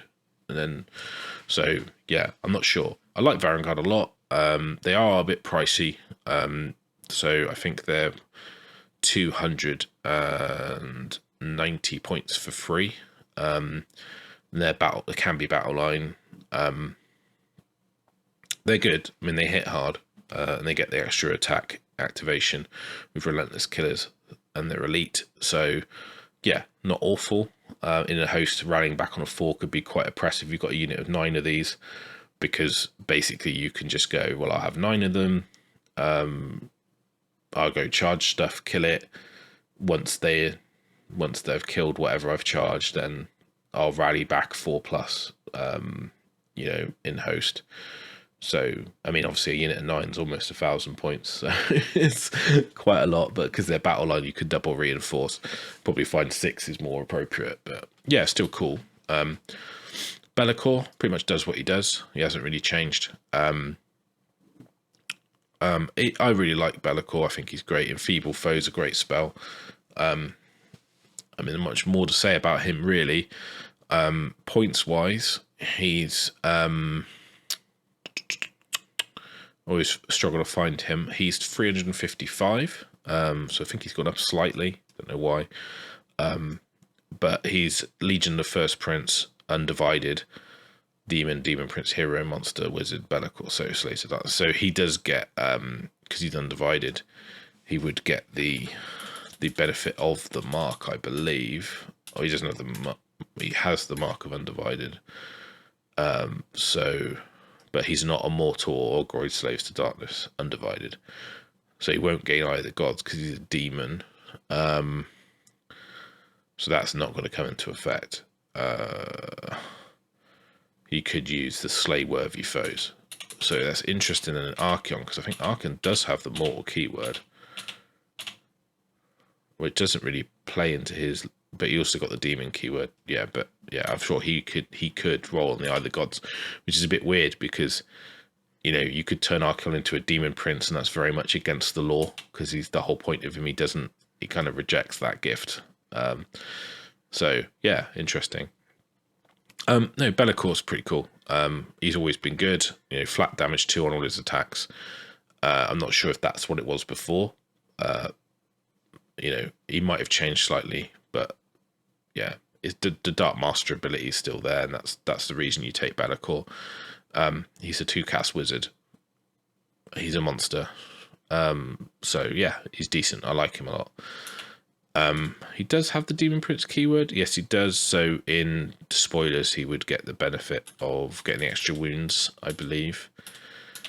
Sorry, I'm flicking back a bit. So Despoiler's Demon Prince, but he won't get Despoiler because he's got Legion of the First Prince keyword. So yeah, he wouldn't get that. Okay, cool. Yeah, so it's just that little interaction's a little bit complex in this book because there's a lot of the mark. Does it apply? Do you have the other keyword? So you'll be a little bit careful when I'm talking to you that I don't say something incorrect, which I probably will do, but let me know in the comments below. And you've got Eternus. He's new. Model is Baller. 9 wounds for up save. He's got the Death Glaive and the Skull Flail and Tearing Fangs. I just love him. He's great. He's got Strike First if he charges. At the start of the hero phase, if he's within 1 inch of a friendly Chaos Legionnaires unit or friendly Furies unit, you gain an additional command point. So that's great. I'm not quite sure what a Chaos Legionnaire unit is. I'll have to check that when we go through. And he's got this ability is just amazing. Veins of Black Lightning. At the end of your movement phase, if the unit's been slain, roll 2d6 and add 1 if Be'lakor's in your army. On an 8, set him up anywhere, 9 away, all wounds removed. So he just comes back to life. He's like the Green Knight, but an evil version. For people who remember the old Bretonian Green Knight, I really like him. I think he's absolutely amazing. He is in Legion of the First Prince, so you can't take your kind of generic abilities, but then it doesn't matter because none of them really buff him anyway. And he's 235 points, so for the points cost, he's just great. I think, you know, a model that can come back. If he comes back once, you've doubled his value, and your opponent's gonna have to worry about that, and you could be super aggressive with him and just gonna chuck him in, plus giving you command point generation is amazing. I think Legionnaires might be one of the Warcry warbands, but we'll see. Furies are a great screen as well, so taking a unit of Furies is never a bad option. I like him a lot. Now, Gaunt Summoners, these are a bit weird because these are slaves to darkness, Gaunt Summoners. Basically exactly the same as the Zinch one, but they know the Law of the Damned, not the Law of Zinch or Law of Fate. So this is a bit weird because you can ally it into a Zinch army and then unlock the Slave to Darkness lore, not in a Slave to Darkness army, which is unusual. So I don't know if there's any play in that for Zinch armies. A bit weird, but that seems to be how it works. Whether that gets FAQ'd, I really don't know, because his knowledge of the lore is the book, but it doesn't say he has to be in the Allegiance Slaves to Darkness. And he's significantly cheaper than the ones in the Zinch book. And I think it might be because the spell law is not as good. I don't know. So he's 240 on disc and 210 on foot. He's just a weird model, like in Slaves. It's like he almost feels out of place in Slaves. I know he's in there because when the Everchosen first came out, they didn't have any new models, and it was like Archeon, Varangard, Gaunt Summoner. But it still seems like a very strange place to have him. And he's got this silvered portal, which it's a Zinch unit. So what's good about this in Slaves is that obviously you can mark your units, so you can basically put them in the silver tower and then teleport units this way. By using reserves, basically. Yeah, which is interesting. It's a bit risky though, because would you want to put like a unit of warriors or knights in the silver tower and this little fragile guy on a disc, and you're like, if he dies, we're really screwed here, guys. Yeah, I don't know. I just, it's a very weird interaction for me that he's there. But you can take them. I mean, you know, it's not the end of the world. I don't know. As I said, the law's not very good, so it's up to you. Whether or not there's play in Zinch armies, I don't know. There might be something techie there, but I don't know if you're just trying to be too clever. Chaos Lord and Demonic Mount. New model. Love it. 8 wounds, 3 up save, movement 10. Warhammer probably over the lance. Just 4 attacks, freeze, run 1 damage 2. He's got a ward of 5 up against mortal wounds because it's rune shield. Gets +1 damage and rend if he charges. So maybe the lance pulls in, but I think the difference really is you get reach and rend, but only on the charge. So yeah. Now he's got the Knights of Chaos rule. This used to be a command ability. Now it's just an ability. So he gets strike first if he charges. In addition, if he made a charge after he's fought, you can then pick a friendly Chaos Knight, Chaos Chariot, or Gorebeast Chariot holding in 12 that's not yet fought, and they can immediately fight. It's really good because you can cascade this. So you could have like 3 demonic mount lords, or this actually rules repeated on other war scrolls, but you could charge him, he strikes first, then you activate unit of knights, then you go back to the strike first, you've got another one, he strikes first, so all the strike first are in the same step of activations. Then he would then immediately activate another unit, so you could actually fight pretty much with your whole army before they got to fight if you got the charges off and you cascaded it correctly, which is quite powerful. Obviously can be marked, has got Eye of the Gods. Yeah, Chaos Lord and Demonic Mount is 170 points. Very, very good for his points, in my opinion. You know, 3-up saves decent as well. No ward, but he does get a ward against mortal wounds, so you're going to get your armor save. Unless it's a mortal, then you get a ward, so you're fairly survivable. Got the Chaos Lord and Manticore. It still seems a little bit lackluster, this to me. I don't know if it's just the same or it's just kind of like an old kit that just kind of limps along. And yeah, I mean, he's okay, but I'm not... I always find that these are a bit niche. So he's 270 and the Sorcerer's 265.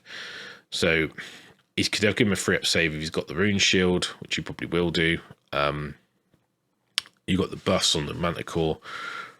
And basically, like, really the only thing that's really worth looking at is Ironworld Overlord. If the unit issues redeploy, you can re-roll the dice. I don't see it like being used that often. Yeah, he's a bit niche for me. I'm not sure you'll see much play. The Sorcerer, on the other hand, probably a bit different. So he's a wizard, which is decent.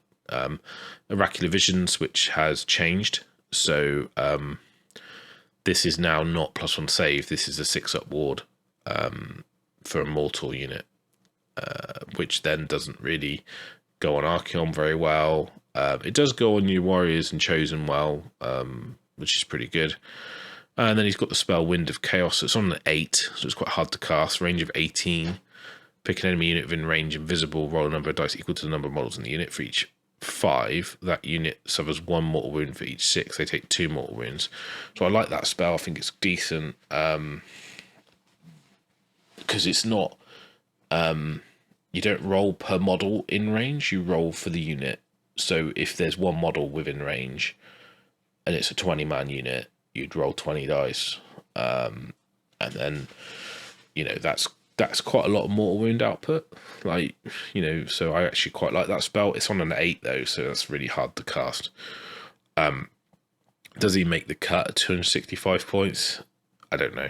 If you're playing to spoilers, maybe he's a monster. So yeah, I say the monsters are pretty lackluster for me. Then you've got the Chaos Lord and Karkadrak. He's got extra wounds, slightly slower than the Demonic Mount hero, but he's 50 points more expensive. I'm not sure you take him he's a bit of more of a design choice. I like the model, so I'm going to take him. He does more damage. He does more wounds on the charge. Are you going to take him over a normal Demonic Mount? Probably not, unless you really like the model, and it is an awesome model. But I don't see... He doesn't bring anything different to the party. It's not like his knight ability is different. If he had a different ability, you might want to have both, and then unit of knights, and then they both have different things they do. But his ability is the same. So literally, it's like, well, I'd just take the cheaper one because that's what I want to unlock, and I don't want to pay more points for something that I can get anyway. It might be the case you've got 50 points left over, and you think, I'll just upgrade one. But is it an upgrade? I don't know. Like, yeah, he's better in combat, slightly. But is it worth the points? So, I don't know. Chaos Lord on foot. Again, changed significantly. I think he's 110 points now. 115. So, the biggest thing with him is he gets a retinue, and the retinue get to bounce wounds, and then after he's fought, and he's within 3 of the enemy unit, and is holding within 12 of this unit, his retinue can fight. So basically, he used to have a command ability which allowed you to fight with another model. Doesn't have that anymore. So it's just his retinue gets to go, but it's not a command ability. So, but then it's like, is that? But he has to fight. So he charges and fights, then the retinue fights, and then the retinue protects him. If for some reason, like, foot heroes become important, then maybe it's decent. But I don't know. Like, you're doing quite a lot to unlock. I mean, it's nice to fight with Chosen, because obviously, like, the demonic mount allows you to fight with knights. So the Chaos Lord is, you know, good for Chosen or warriors. So you might see him played. It's a nice model.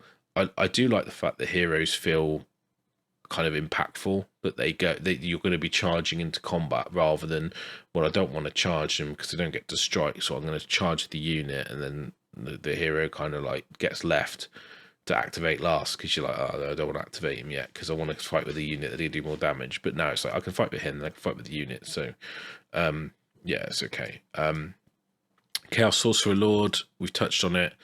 Big changes to him. So obviously he's got a 4-up save. I think he had a 5-up before, but Arachidivisions Visions is a 6-up ward, which we've already talked about. But Demonic Power is on a 6 range of 18. A Mortal Slave Starks unit. Add 1 to hit and wound rolls. No save buff, no re-rolls, which we kind of thought was going to come.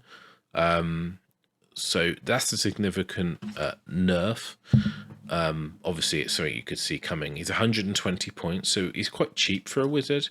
Not particularly good in combat, a little bit more survivable. Obviously, you can have the marks. I still think you'll take a Sorcerer Lord. I just don't think you're going to take like double Lords just to get Oracular Vision spammed across your army, because it's not that good. I mean, a 6-up ward is good, don't get me wrong, but a lot of your units have a 5-up ward against mortals anyway. So yeah. New model, Exalted Hero. Love it. Used to love the old Exalted Hero. So he can basically have Rune Etched Blade and Rune Shield to get a 3-up save to the 4, and a ward of 5 against mortals. So I think you're going to go for the shield option pretty much all the time. Obviously, if you don't, you get double the number of attacks, but only hit on 4s and only wound on 4s. So I think you're going to go with the shield option every time. He gets to roll on the Isle of Gods table once he's deployed, and he gets +1 attack if he's in free of enemy monsters or heroes. So he's quite a nice little foot hero again. 6 wounds, 3-up save if you take the other option, which you probably will do. But would you take him over the Chaos Lord? I don't know. He's 100 points. He's 15 points cheaper. Is he significantly worse or better than the Lord? I think he does slightly more damage, less rend. Yeah, hard to know. Now the Ogroid Myrmidon, so a lot of excitement about the Ogroids and the Ogroid unit and what this means. He doesn't really do a lot to buff them. So he's got a shooting attack and a melee attack. If your modified hit roll is a 6, he gets 2 hits. He gets +1 to wound rolls if he was hurt in the same phase. Honestly, it would have been nice to have something like a mechanic where he could hurt himself to do extra damage, and then this keys that off, that rage. So you could almost rage yourself or do something. He doesn't really do a lot. The model's amazing. Like, I love the model. But he's 130 points. He's not expensive, really. And he does make a unit of the, I don't know what they're called now, Feridons. Yeah, Ogroid Feridons battle line. But he doesn't really buff them or do anything. So it's not like he gives them an ability or they're within range. Like, you look at stuff like the Chaos Lord or the Chaos Demonic Mount, and they kind of key into their units. He doesn't, and I think that's a missed opportunity. I'm sure there's lots of people talking about that online, about how it's a bit disappointing. Bit of a missed opportunity for me. Then you've got the Feridons themselves. They're 190 points for a unit of 3. 5-up save if you take the great axes, and I think you probably do because they become like a damaged unit that you go in and do their damage and expect their pretty glass cannon. Are you going to take these over chosen? Not sure. The other option is to go with a shield, which gets an extra armor save, and they get the falchion. So the falchion's like Ren 1 damage 2, but the axes are Ren 2 damage 3, and then you get to add 1 to wound rolls if any wounds or more wounds are allocated in that phase. But if you're going last, you're probably going to lose a model not to attack back. So it's like, are you going to risk that to, do that? Don't think so. And once for battle, when it's picked to fight, you could say that Unleash Savagery. You can add 1 attack scene to the end of the phase. So I think basically what you do is you charge in, and you go, right, I'm going to Unleash Savagery, and I get 4 attacks at freeze, Ren 2 damage 4, damage 3, sorry. And then you can buff their hit rolls. There's various ways to buff that. They do have the mark, so you could have Mark of Khorne, so on the charge they're rolling an extra attack as well, so they would have 5 attacks each. So the damage output would be pretty strong. But I think you go with the great axes. I don't see the point of the shield. If you went Nurgle, maybe, but there are better defensive units for the points, so I'm not sure. I think the great axes are cooler. That's probably how I'm going to build mine. I'm going to build my great axes, just as a little damage dart. Chaos War Shrine. Again, it's a priest. It's a totem. It's a behemoth, as usual, which I think is really cool. Of what you get out of this. So let me just double check this. So Chaos War Shrine, 185 points. Yeah, you get the mortal units in range of a 6-up ward, and then you've got Favors of Prayer, a range of 18. And basically, like, all these prayers depending on the mark of the unit you're doing it on and the unit that this unit has. So you pick basically one of these prayers when you give it a mark to say, I'm going to be a Khorne shrine, therefore it only can buff Khorne. The ward works on everyone. So you get Khorne 1 is +1 to charge rolls. But it's only going to be affecting 1 unit. Undivided is half the number of models that flee from battle shock. Prismatic Glamour, which is Zinch, is subtract 1 from wound rolls, so that's decent. That's nice, because if you're using the Zinch mark to teleport rather than Nurgle, and you're like, actually I want the Nurgle buff, that's kind of the same, but it's on a dice roll. Seeping Blades is very good. Add 1 to wound rolls for attacks made by the unit, so that's a decent buff. And a natural speed is an 18-inch charge, so a 3d6 charge if you're within 18 for a Sinesh unit. So again, that's pretty good. So I don't see Khorne being used. I don't see Undivided being used. So it's going to be the other 3. It's okay. It's a lot of points, and the protection's good, but there's a lot of ways to get ward saves in the army. So like you could take Chaos Sorcerers and just put Oracular Visions on units, and then you're not worried about that. And there's either God's Results to give you ward saves, so I don't know if it's that good. It's good if you're playing like Ravagers and you've got lots of chaps that are wanting to be warded, like lots of the kind of cultist models. So the protection is good if you're running lots of those units, I think. So it's okay, but I think it works more in like a Ravager's cultist army, which kind of makes sense. The chariots now, these have been buffed quite a bit. They're 100 points for the chariot, and I think the Gore Beast chariot's 115. They can be taken as a unit of 3 models rather than 1 model. They've got, I won't go through their combat ability, but obviously you can see it there. If you get more than 1 model, you get an exalted chariot here. You've got Don't Spare the Lash. Once per battle, this unit can run and charge in the same turn, so they can be quite fast. They move 12, so they're not slow. Now this is the interesting one. So it's a swift death. After unit makes a charge move, pick an enemy unit within 1 inch and roll a number of dice equal to the charge roll. For each 5 up, they take a mortal wound. So those impact hits are actually quite good, especially if you've used a 3d6 charge, because it doesn't say unmodified charge. So if you've used, you know, your Slanesh ability to give them a 3d6 charge, I think it's in the spell, because they count as being mounted. So there's that spell you cast which gives you a 3d6 charge. Or you can use the ability to, from the War Shrine, for example, if you mark Slanesh, they do have marks as well. So these can be quite impactful and do a lot of damage. So actually, I think a unit of 3 of these is actually quite a good option, because that's quite a lot of damage. Now, what's interesting is the damage is the same if you've got 3 of them, or if you've got 3 individuals. So, and they are battle line, so you could take 3 Chaos Chariots as your battle line. Back in the old days, I used to do that for my battle line, pretty much.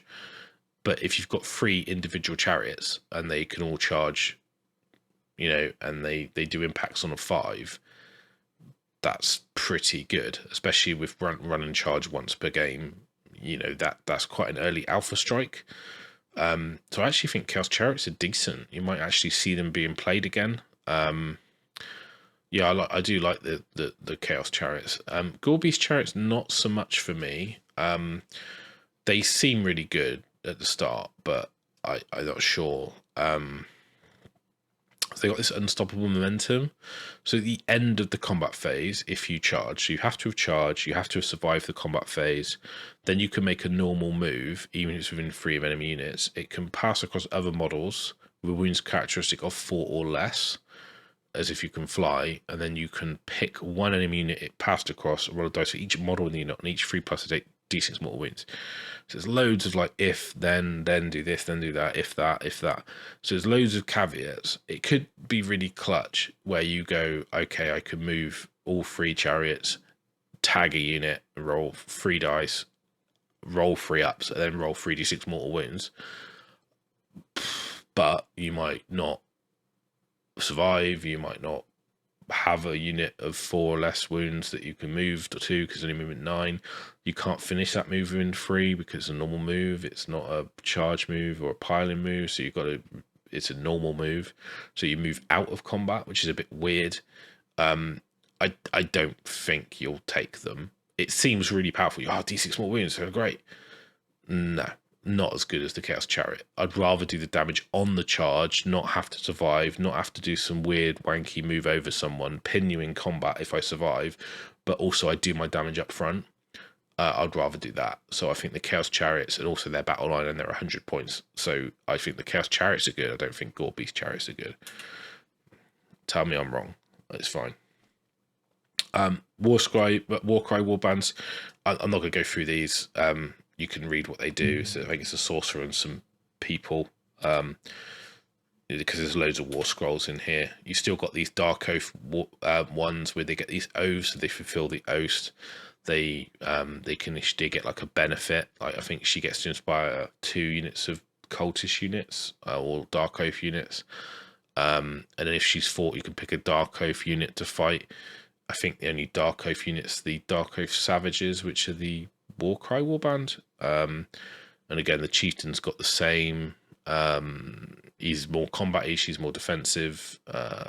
Yeah, sure. So she's got a survivor ward. So I still don't. I love the models, but I don't think you'll see them. You know, almost glossing over them a little bit because, you know, it's like filler. It's all filler in this book at this point, in my opinion. Chaos Chosen, and these are great. These have been significantly changed. New models, new kit, great. 3 attacks, freeze, run 1, damage 2. Good combat profile, 3 wounds and 3 up save, movement of 5. What's not to like? They're 230 points, I believe. Let me try and find them. They're not battle line. Oh yeah, that's 240 points. So they're 240. Chaos Knights are 230. Chaos Warriors are 220. Because, you know, why make them the same? Then you can get +1 to charge rolls from the musician. +1 bravery from the banner. All the command does that basically. Obviously, they can take ensorcelled banners. They can be battle line and host the Everchosen. They have marks. They actually have once per battle after it's fought, you can say they can fight for a second time with strike last. So that's very strong. They get to fight twice, and that's like the Baron Guard basically. It's not immediate. Soul Splitter. If you roll a hit roll of a 6, they take a mortal wound in addition, which is nice because it's like extra mortal wound damage, but you still get to roll to wound and do your rend and do your extra damage. And after deployment, you can roll on the Eye of the Gods table. So you could just have a roll, see if you get a buff. It could be extra rend, it could be rend 2, it could be a ward save, you know. Yeah, I really like Chosen. I think the models are amazing. And I think they're just a great unit. I think you will see these a lot. They're like Paladins plus now for me. Ensorcelled banners can go in the unit as well. Nurgle, -1 to wound. Ensorcelled banner, worse than your rend. They got a 3-up armor save base. I mean, like, what's not to like? Chaos Spawns. Yeah, it's a spawn. While it's within the 70 points, while it's within 9 of a Demon Prince, they can share a keyword from them. And you can reroll 1 dice to see how many attacks it gets. Sure, you're not going to be taking a spawn. You might get one inadvertently, but I don't think you'll be taking them. You might take them as a cheap unit, but if you've got spare 70, but I don't. There's Warcry warbands which are better, which are about the same points cost. Chaos Warriors, 3-up safe base, amazing. You can go for a hand weapon or a halberd. The halberd is 1 less worse to hit. Obviously, at the moment, veterans are like great, so you don't need to worry about reach. But if that goes away, reach might come into it. They come as a unit of 10 for 220 points. So that's, you know, that's 20 wounds with a 3-up save, which is pretty good. I mean, it sounds expensive, but they are decent. They get +1 to attack while with their attack characteristic, while it's wholly within enemy territory or wholly within 12 an objective you do not control. So I like that rule a lot. I think that's decent. That's new. They get a 5-up ward against mortal wounds, not just spells, but just mortal wounds. Obviously, they've got Chaos Slaves. They've got Mark. They're mortal. The Chaos Warriors. They don't get the Eye of the Gods rule unless you go undivided. Then you would get the Eye of the Gods roll. So whether or not you want to roll on the Eye of the Gods table or you just want to take a guaranteed buff for their roll or what they're doing, I think you just take Nurgle because you want to be defensive. Chaos Knights, 3 wounds, 3-up save, movement 10.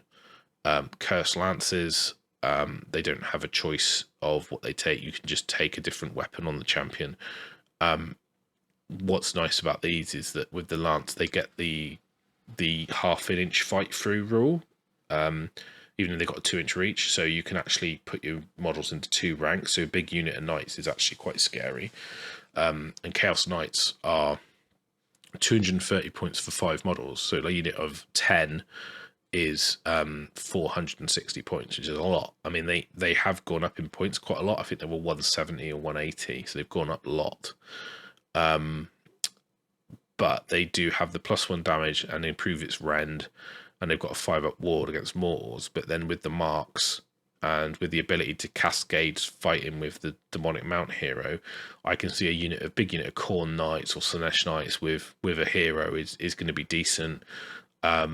I really like the idea of a Chaos Knight charge or like MSU Knights. A couple units of 5 or 1 big unit of 10 is still viable because you get to attack and it's impactful and it does a lot of damage.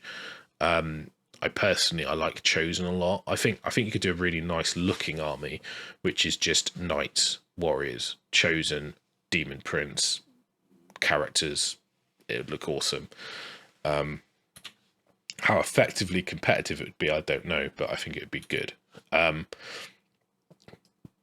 Chaos Marauders and Horsemen, these have been changed a lot. So they've lost all that roll 2 dice, swap a dice out, the teleport's gone. You're just not going to play these. I think the models are old. I don't see them being played over the Warcry warbands now. I mean, they're much nicer models, but they also do more. I'm not going to go through too much detail. They've got a lot of rules, but I don't think those rules are that important. 85 points for 10 Marauders, 105 points for five Marauder Horsemen. I think Marauders is just going to take a Warcry Warband, like Untamed Beast or something that given a better ability. Marauder Horsemen you might see, but I very much doubt it. You got the Mutilated Vortex Beast. Ooh, skim through. So he's actually quite interesting because he has the Zinch keyword. So you can put him in the Disciples of Zinch army as a coalition unit. And he's got a way to basically create spawns. So he could be quite good in a Zinch army. He's 185 points. He gets to heal. His combat profile's pretty poor. But he has an aura, so you can pick one enemy unit with 18, roll a dice, and if you have a Zinch wizard, you can roll 2 dice and pick one. So it means you've got -1 bravery, -1 from run rolls, -1 inch on movement, D3 mortals, D6 mortals, and spawn change D6 mortals. If any models were slain, set up a Zinch Chaos spawn within 3 of the unit. So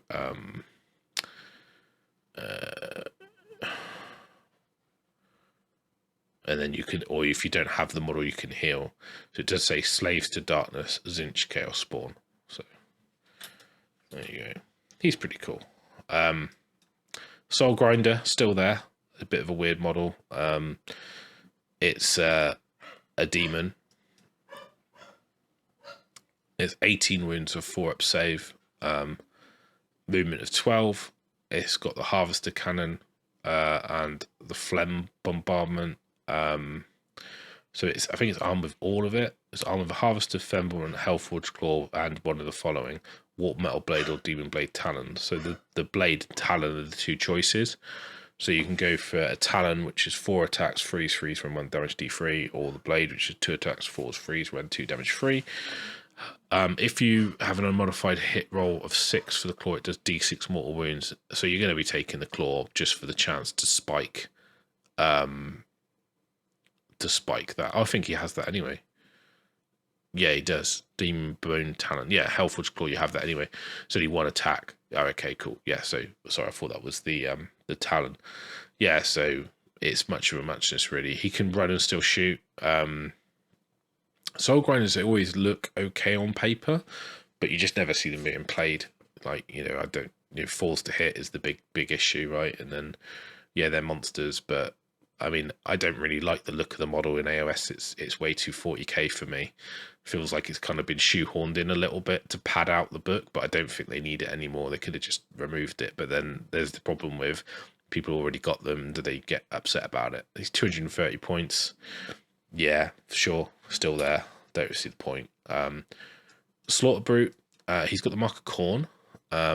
So he's got a reach of 2 on his talons, so 8 attacks, 4s, freeze, room 1 damage D3, 2 attacks on jaws, 4s, 1s, no rend, damage 3. So again, the profile's a bit lackluster for me. The movement of 10.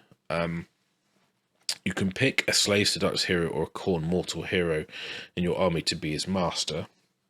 The unit can receive the following commands if they were issued by the master. Leave none alive. You can use this command ability at the start of the combat phase. Unit issues the command must be its master, and this must receive it.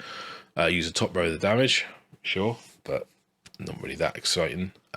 Let loose the chains. Again, it's the same. It gives you a 3d6 charge, and you can charge within 18, so get into combat. Unbridled ferocity. At the end of the combat phase, if it's within 3 inches of any enemy units and more than 12 from its master, pick 1 enemy unit within 3 and roll a dice on 2+. It takes D3 mortal wounds, and this unit takes 1 mortal wound. Yeah, I mean, it's a cool model, and I like the idea of it, but it just doesn't do much. I can't see you taking this. It's like, what, 175 points? Yeah, I mean, I don't know why they don't just buff these things to make them useful. Like, just make them really good. Like, they just seem a little bit lackluster. Yeah, I don't know. I don't think it's that good. Not enough rend for me. Hitting on 4s. It's not good in combat, so it's meant to be a combat beast. Yes, it gives you access to raw and things like that, but then there's other heroes that do that. Like, why would you take that over like a sorcerer or magical or, you know, something else? Now you've got the Marshal and the Legionnaires, so they're the ones that Eternus can use. So these guys have got lots of rules. The Warcry warbands. I'm going to go through them and sort of pick out what I think are good. And you know, you've got their So Confusion, which is I'm not going to go through their stats and the points and everything. So a lot of these rules, they're kind of flavor stuff that, you know, I mean, the Gladiator, the Marshal's got a thing. So pick any unit within 1 on a 6, they get strike last. So it's not very likely to, but it doesn't work on monsters or units that have 5 or more models. So it doesn't really come in. It's a 6 and it doesn't affect a lot of things.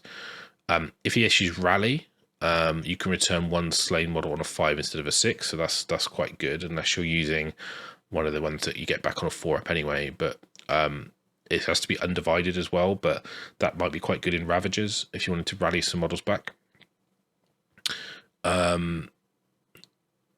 You know, so and then he's got some abilities, but I mean, like, you know, whatever. Cool model. He's 145 points.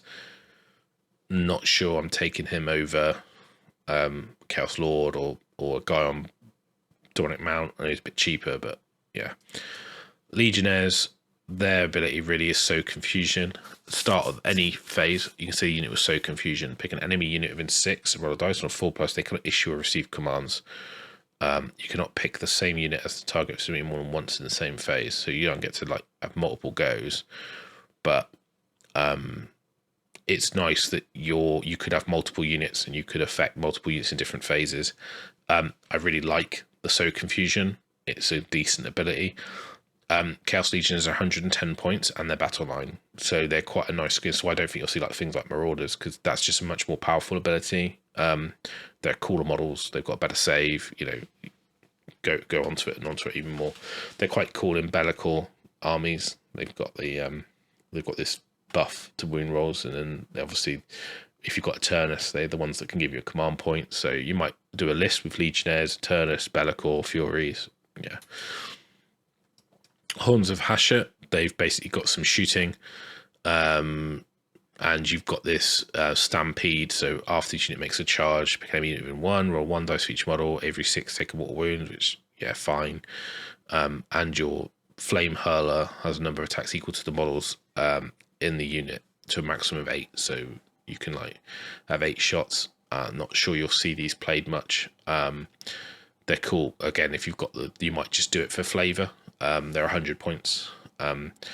You've got the Tarantulas Brood, so a bit slightly faster, moving 8. They've got 13 models. And then you get Spider Swarms, which you can return a Spider Swarm back, D3 Spider Swarm to the unit for each Broodmaster. When it makes a move, it can pass across terrain like it can fly. They've got some sort of envenom projectile shots. Again, they're like 100 points, so not too bad. Like, they're just, whether or not you play them, I don't know. Now, Split and Fang, these are really good. These will see a lot of play. 3 attacks to models, 4s, 2s, no rend, 1 damage. But if the modified hit roll is a 6, it does a mortal wound. So you're just rolling lots of dice, and every 6 is a mortal wound. You're getting +1 attack on the Spirit Serpent Caller. You're getting +1 attack on the True Blood. You can put a slain serpent model back into it for each serpent caller. So there's one model that has a wounds of 2, and then if it dies, you can return it. They are just good because of the damage, like the mortal wounds. So if you played Khorne, if you played like the thing that allows you to mark them, you can give them Khorne, get an extra attack on the charge. 4 attacks a model. There's 10 of them. You know, it's 40 attacks. And then the champion and the True Bloods, that's 42 attacks. Every 6 is a mortal, so pretty good. I mean, the model's baller. I love the Warcry models, are amazing. Like the Corvus Cabal model, look at that, it's just insane. Now these guys, I should say their points, shouldn't I? So the Splintered Fang are 100 points. Again, they're battle line, so all pretty good. They'd be veterans if you want them to be. Corvus Cabal, well, not if you want them to be, they are, but Corvus Cabal, 1 wound, 6 up save, and they got some like weapons. It's not visible, it's in cover, and it can fly when it charges, which doesn't really, it's a thematic rule that I don't think it makes much sense, but the real ability is Denizens of Ulgu. Instead of setting up a unit on the battlefield, place it to one side, set up in the shadows, and then you can put it anywhere 9 away. So it's like a deep strike unit. It could be quite good if you go first, and then you can put them out as a screen. So they're not bad for that. They're 80 points as well, so quite cheap. They're quite nice as an alternative to Untamed Beast, because if someone wants to give you the first turn, it allows you to use this unit, this throwaway, to screen. I don't think you'll be doing much more with them, but yeah, it's thematic, look cool. Got the Unmade. So the Unmade are again 80 points for 9. They've got this Frozen in Fear. Enemy units cannot receive redeploy or rally while they're within 12 of the. And that's good. No redeploy, so you can switch off the ability for people to move out of range of your charges. That's actually quite strong. Again, for 80 points, it's like, yeah, you could take those. Cypher Lords, they've got this globe. -1 hit. I don't think you'll see these very much. The Cypher Lords are 80 points, so they're cheap. I mean, you might just take them because you like them. Scions of the Flame, these guys are 80 points as well. There's some shooting, and it just does a little bit of mortal wounds. It's like pick an enemy in 1, roll a dice for each immolator, each 2 plus D3 mortals. It's like, yeah, they're just whatever. I don't think you'll see them. Spire Tyrants, add 1 to attacks if they are wholly within 9 of a mortal hero, but there's no rend, there's only 4s and 4s. Don't take battle shock tests for this one, it was within 3, but they're not going to survive. Yeah, so I don't think you'll see Spire Tyrants very much. Nice models though. Iron Golems, these were like the go-to guys. I should say the points for the Spire Tyrants, shouldn't I? I think they're all around 100 or 90 or 80. They're 80. So the Iron Golems, you know, these guys have got +1 save if they haven't made a normal move in the same turn. So, yeah, pretty good. But you don't get the real ones on armor saves anymore from Marker's Inch, so you can't mark them as Inch and then do that. But Iron Golems, they're pretty tanky for 100 points for a battle line unit. Untamed Beast, they get the pre-game move still, which is why you take them as a screen. They're 90 points now rather than 70, so they've gone up a little bit, but yeah, still good. Dark Oath Savages, yeah, they've got mortal wounds. They roll 6 to hit, but they've got less attacks than the Splintered Fang.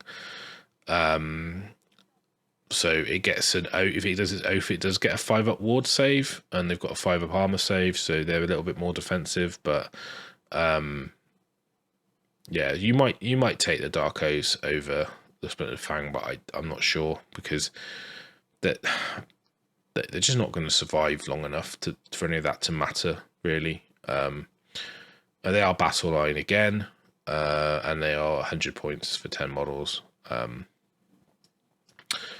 Then you've got the Raptorix, which is you get +1 attack to as many weapons if it charged. Don't take battle shot tests for this unit whilst within 3 inches of a friendly monster. So, yeah, but whatever. Like, I mean, cool. Movement 10, 2 wounds. I don't think I've ever seen these on the table. 80 points, but when Furies are 90 points, I think you just take Furies, you know, because the 10 points ain't going to make any difference. Furies are better movement, slightly better combat profile. When they fight, they can run away. They've got an innate buff with Eternus, so because you give them the command point. So I just think Furies are better. She'll take them. Mindstealer's Pharynx has changed as well. So he's no longer a monster. You see the monster keyword. 10 wounds, 5-up save. He's got Dominate Mind. So this used to be you hide a dice, and if they hit the same dice, then they don't strike last, but otherwise they strike last. Now it's start of the combat phase, pick an enemy unit within 9, roll 2d6. If the roll equals that, it exceeds their bravery, they get strike last. So still think it's good. It's quite nice. It's not a monster. It's only 95 points, so it is a cheap unit, and I think it does go really well in a lot of armies. I think it's a good coalition unit as well. I would say that it's yeah, I mean, it's okay. I don't know if it will see a lot of play, but it's cheap enough that for the effect and its damage and the fact it's not a monster giving away battle tactics is good. It's a shame it doesn't get to rampage or do anything like that anymore, but yeah, it's okay. It's a decent model, and I think you will see it in the tables. Got the FOMO Roid Crusher, so Fear of Missing Out Crusher, because you probably will. 10 wounds, 5 up save. You can hold terrain as you get sort of shoot and attack. Add 1 to the damage if it's within 1 inch of a terrain feature. And it's got Curse Destroyers in your hero phase. Pick a terrain feature within 6. Roll a dice for each other unit within 6 of that terrain. On a 3+, they take D3 mortal wounds. Addition, the terrain feature is a faction terrain or defensible terrain, and the roll is a 3 or more. The terrain feature is demolished, and the scenery rules cannot be used. So actually quite a nice ability. I know that some people do stuff like blowing up their own Slaanesh War Shrine to Slaanesh, what's it called? Their terrain feature to basically hit everyone around them and do damage. He's I mean, he's at 100 points, so he's not expensive for 10 wounds, 5 up save. Yeah, I mean, he's okay.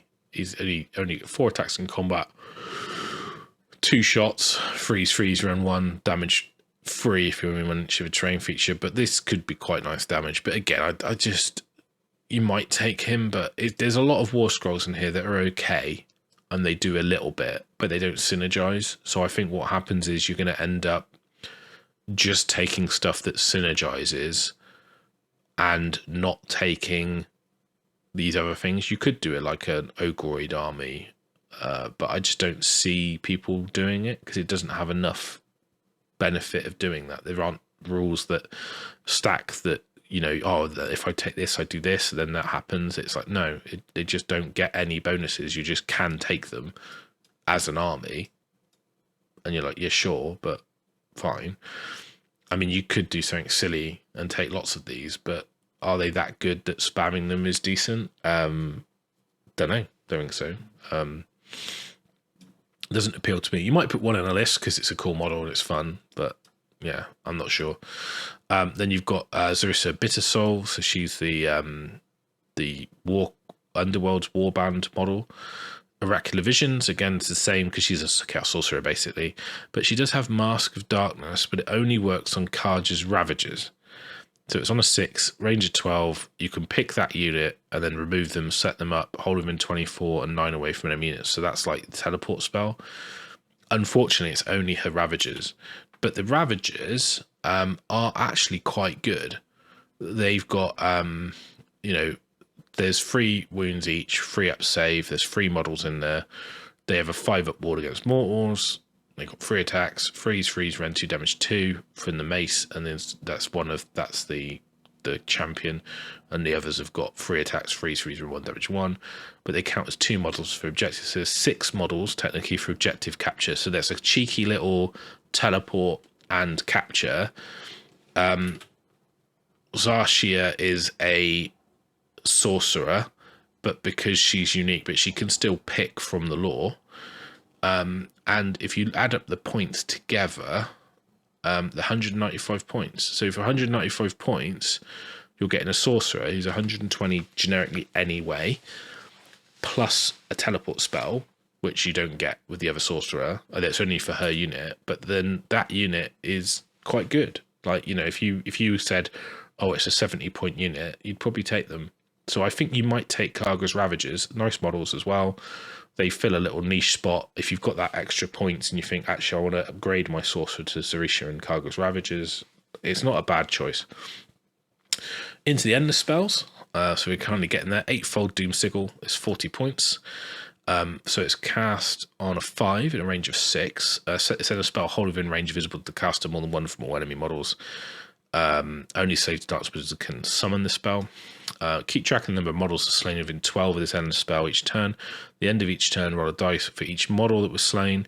For each 3 plus the player whose turn is taking place must pick a Saved Dark unit wholly within 18, add 1 to the attacks. A unit cannot benefit more than once per turn. So it's okay. I quite like it. It's nice because if you end up picking a unit of knights like Chaos Knights, you could really do some damage, like with the Lancers getting 1 extra attack and being Khorne on the charge getting extra attack. So it's like you can really ramp this up. It's quite nice in like an army of like Ravagers where you're throwing away like Splintered Fang and then recycling them. So it's okay. I mean, it's only 40 points, so it's cheap. It's not, you're not breaking the bank taking that. It looks really cool. I love the look of it. It's one of my favorite looking endless spells. You've got the Realm Scourge Rapture, which is 60 points. It's predatory. It's cast on 7, so it's set up within 9. Can move 9. It moves in a straight line in the direction the spikes are pointing. I don't know if they are pointing one direction. They look like they're pointing in different places, but anyway. After it's moved, roll a dice for each unit that has new models passed across, or each other unit within 1 inch on a 2+ D3 mortal wounds, and the move characteristic gets half to the end of the battle round. Okay, that's quite cool. So you basically, it's like a thing, you send out like a wave, like it goes like that, and then everything it gets hit takes damage, and then they move half their move. That could be quite good. I mean, you almost need to like skill shot it, like in League, you know, like you skill shot this ability. Yeah, do you take it? I don't know, it's fun.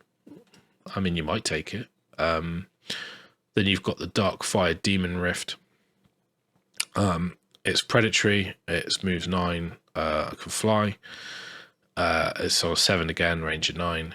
So after it's moved, roll a dice for each unit that has any models passed across, and for each other unit within 1 inch of, or 2+ takes D3 mortal wounds. So yeah, sure. Add 1 to the number of mortal wounds for each other end spell within 12 of this after it's moved. So yeah, you could try and stack end spells out. You could take 3 in your list anyway.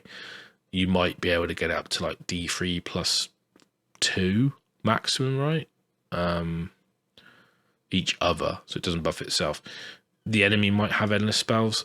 I don't know. It's so situational. It's 80 points. It doesn't seem as good as I think it used to be wizards within range. You do roll for each unit, but are you taking that over for 10 points more Purple Sun, or you know, something else more impactful? Probably not. It looks cool, but I don't think you're taking that. The Doom Sigil's good. I like that. I think for 40 points you slot that in.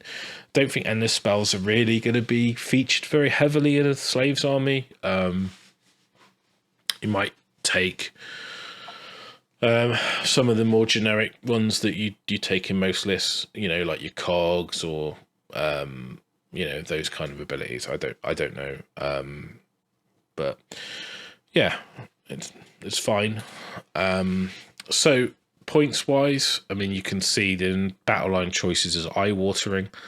That's all the Warcry warbands basically. Knights, Legionnaires, Marauders, Marauder Horsemen, Warriors, Chariots, they're all battle line. You've got quite a lot of leaders. I think really you're going to pull out from the leaders. Chaos Lord potentially is okay. Demonic Mount is good. Sorcerer Lord, obviously. Demon Prince is good. Eternus is good. Exalted you might take. The others probably not. The Kargras Ravagers is not a bad shot. Archeon, Be'lakor, Manticores, I'm not sure about those. Then your normal units, you've got Chosen, which could be battle line. You've got Spawn, FOMO Crusher, Furies, Gorebeast Chariots, but battle line in First Prince. Mindseers Phalanx, I think see a lot of play. Feridons, yes, They're good damage. Are they more damage than knights? They're certainly cheaper. Would you take them over something else? I think you might take unit 3 with Great Hammers. Mark of Corn. Not sure. Vanguard, they're 290. They're very good. I think they're also battle line. And you've got the Endless Spells. Allies, you've got all the Chaos books, basically. So they don't have the Coalition rule. They have allies. So the way it works is it's the same as any other army of allies. They don't get coalition. So the other armies get coalition with slaves. So there's a whole nother discussion about how many of these units are useful in other chaos factions. And honestly, it's a bit of a minefield. I think the Chosen and Chosen themed Ever Chosen lists are going to be very good. I think Chariots and Knights are also very good. So I think an all-mounted Chaos Army is back. Archeon lists, I think, significantly needs to lean more on the army and less on him. I think he's a little bit more vulnerable. He's still really good. But it's not going to feel as oppressive as it used to when you basically just couldn't kill him and you just ignored him and hoped you win the scenario. So actually, I think now that Archeon players will actually have to play Age of Sigmar with him rather than just exist and hope you get the right scenario, because I think the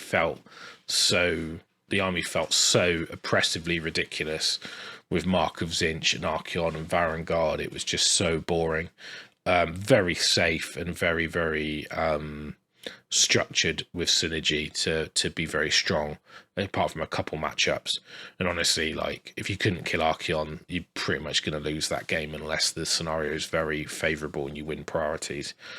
I didn't really like playing against it, so I played against it plenty of times. So yeah, I think it's nice to see that change, but I still think Archeon is a good pick, and you could do Archeon lists.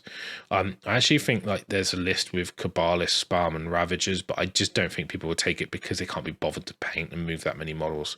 I don't think it's any bad in the game. I just don't think you'll see it. I think the kind of the classic warrior look within Sorceral Banners and Demon Prince stuff would be powerful. Eternus, I think, is a great add to the army. I think he adds a lot. Yeah, so sum up, I think it's good. I think a lot of Slave Starters players will be upset with the changes, but I think you need to give it a little bit of time, play some games, and get a feel for the units becoming more important and less about janky combos and synergistic abilities, and more about just solid units that do work.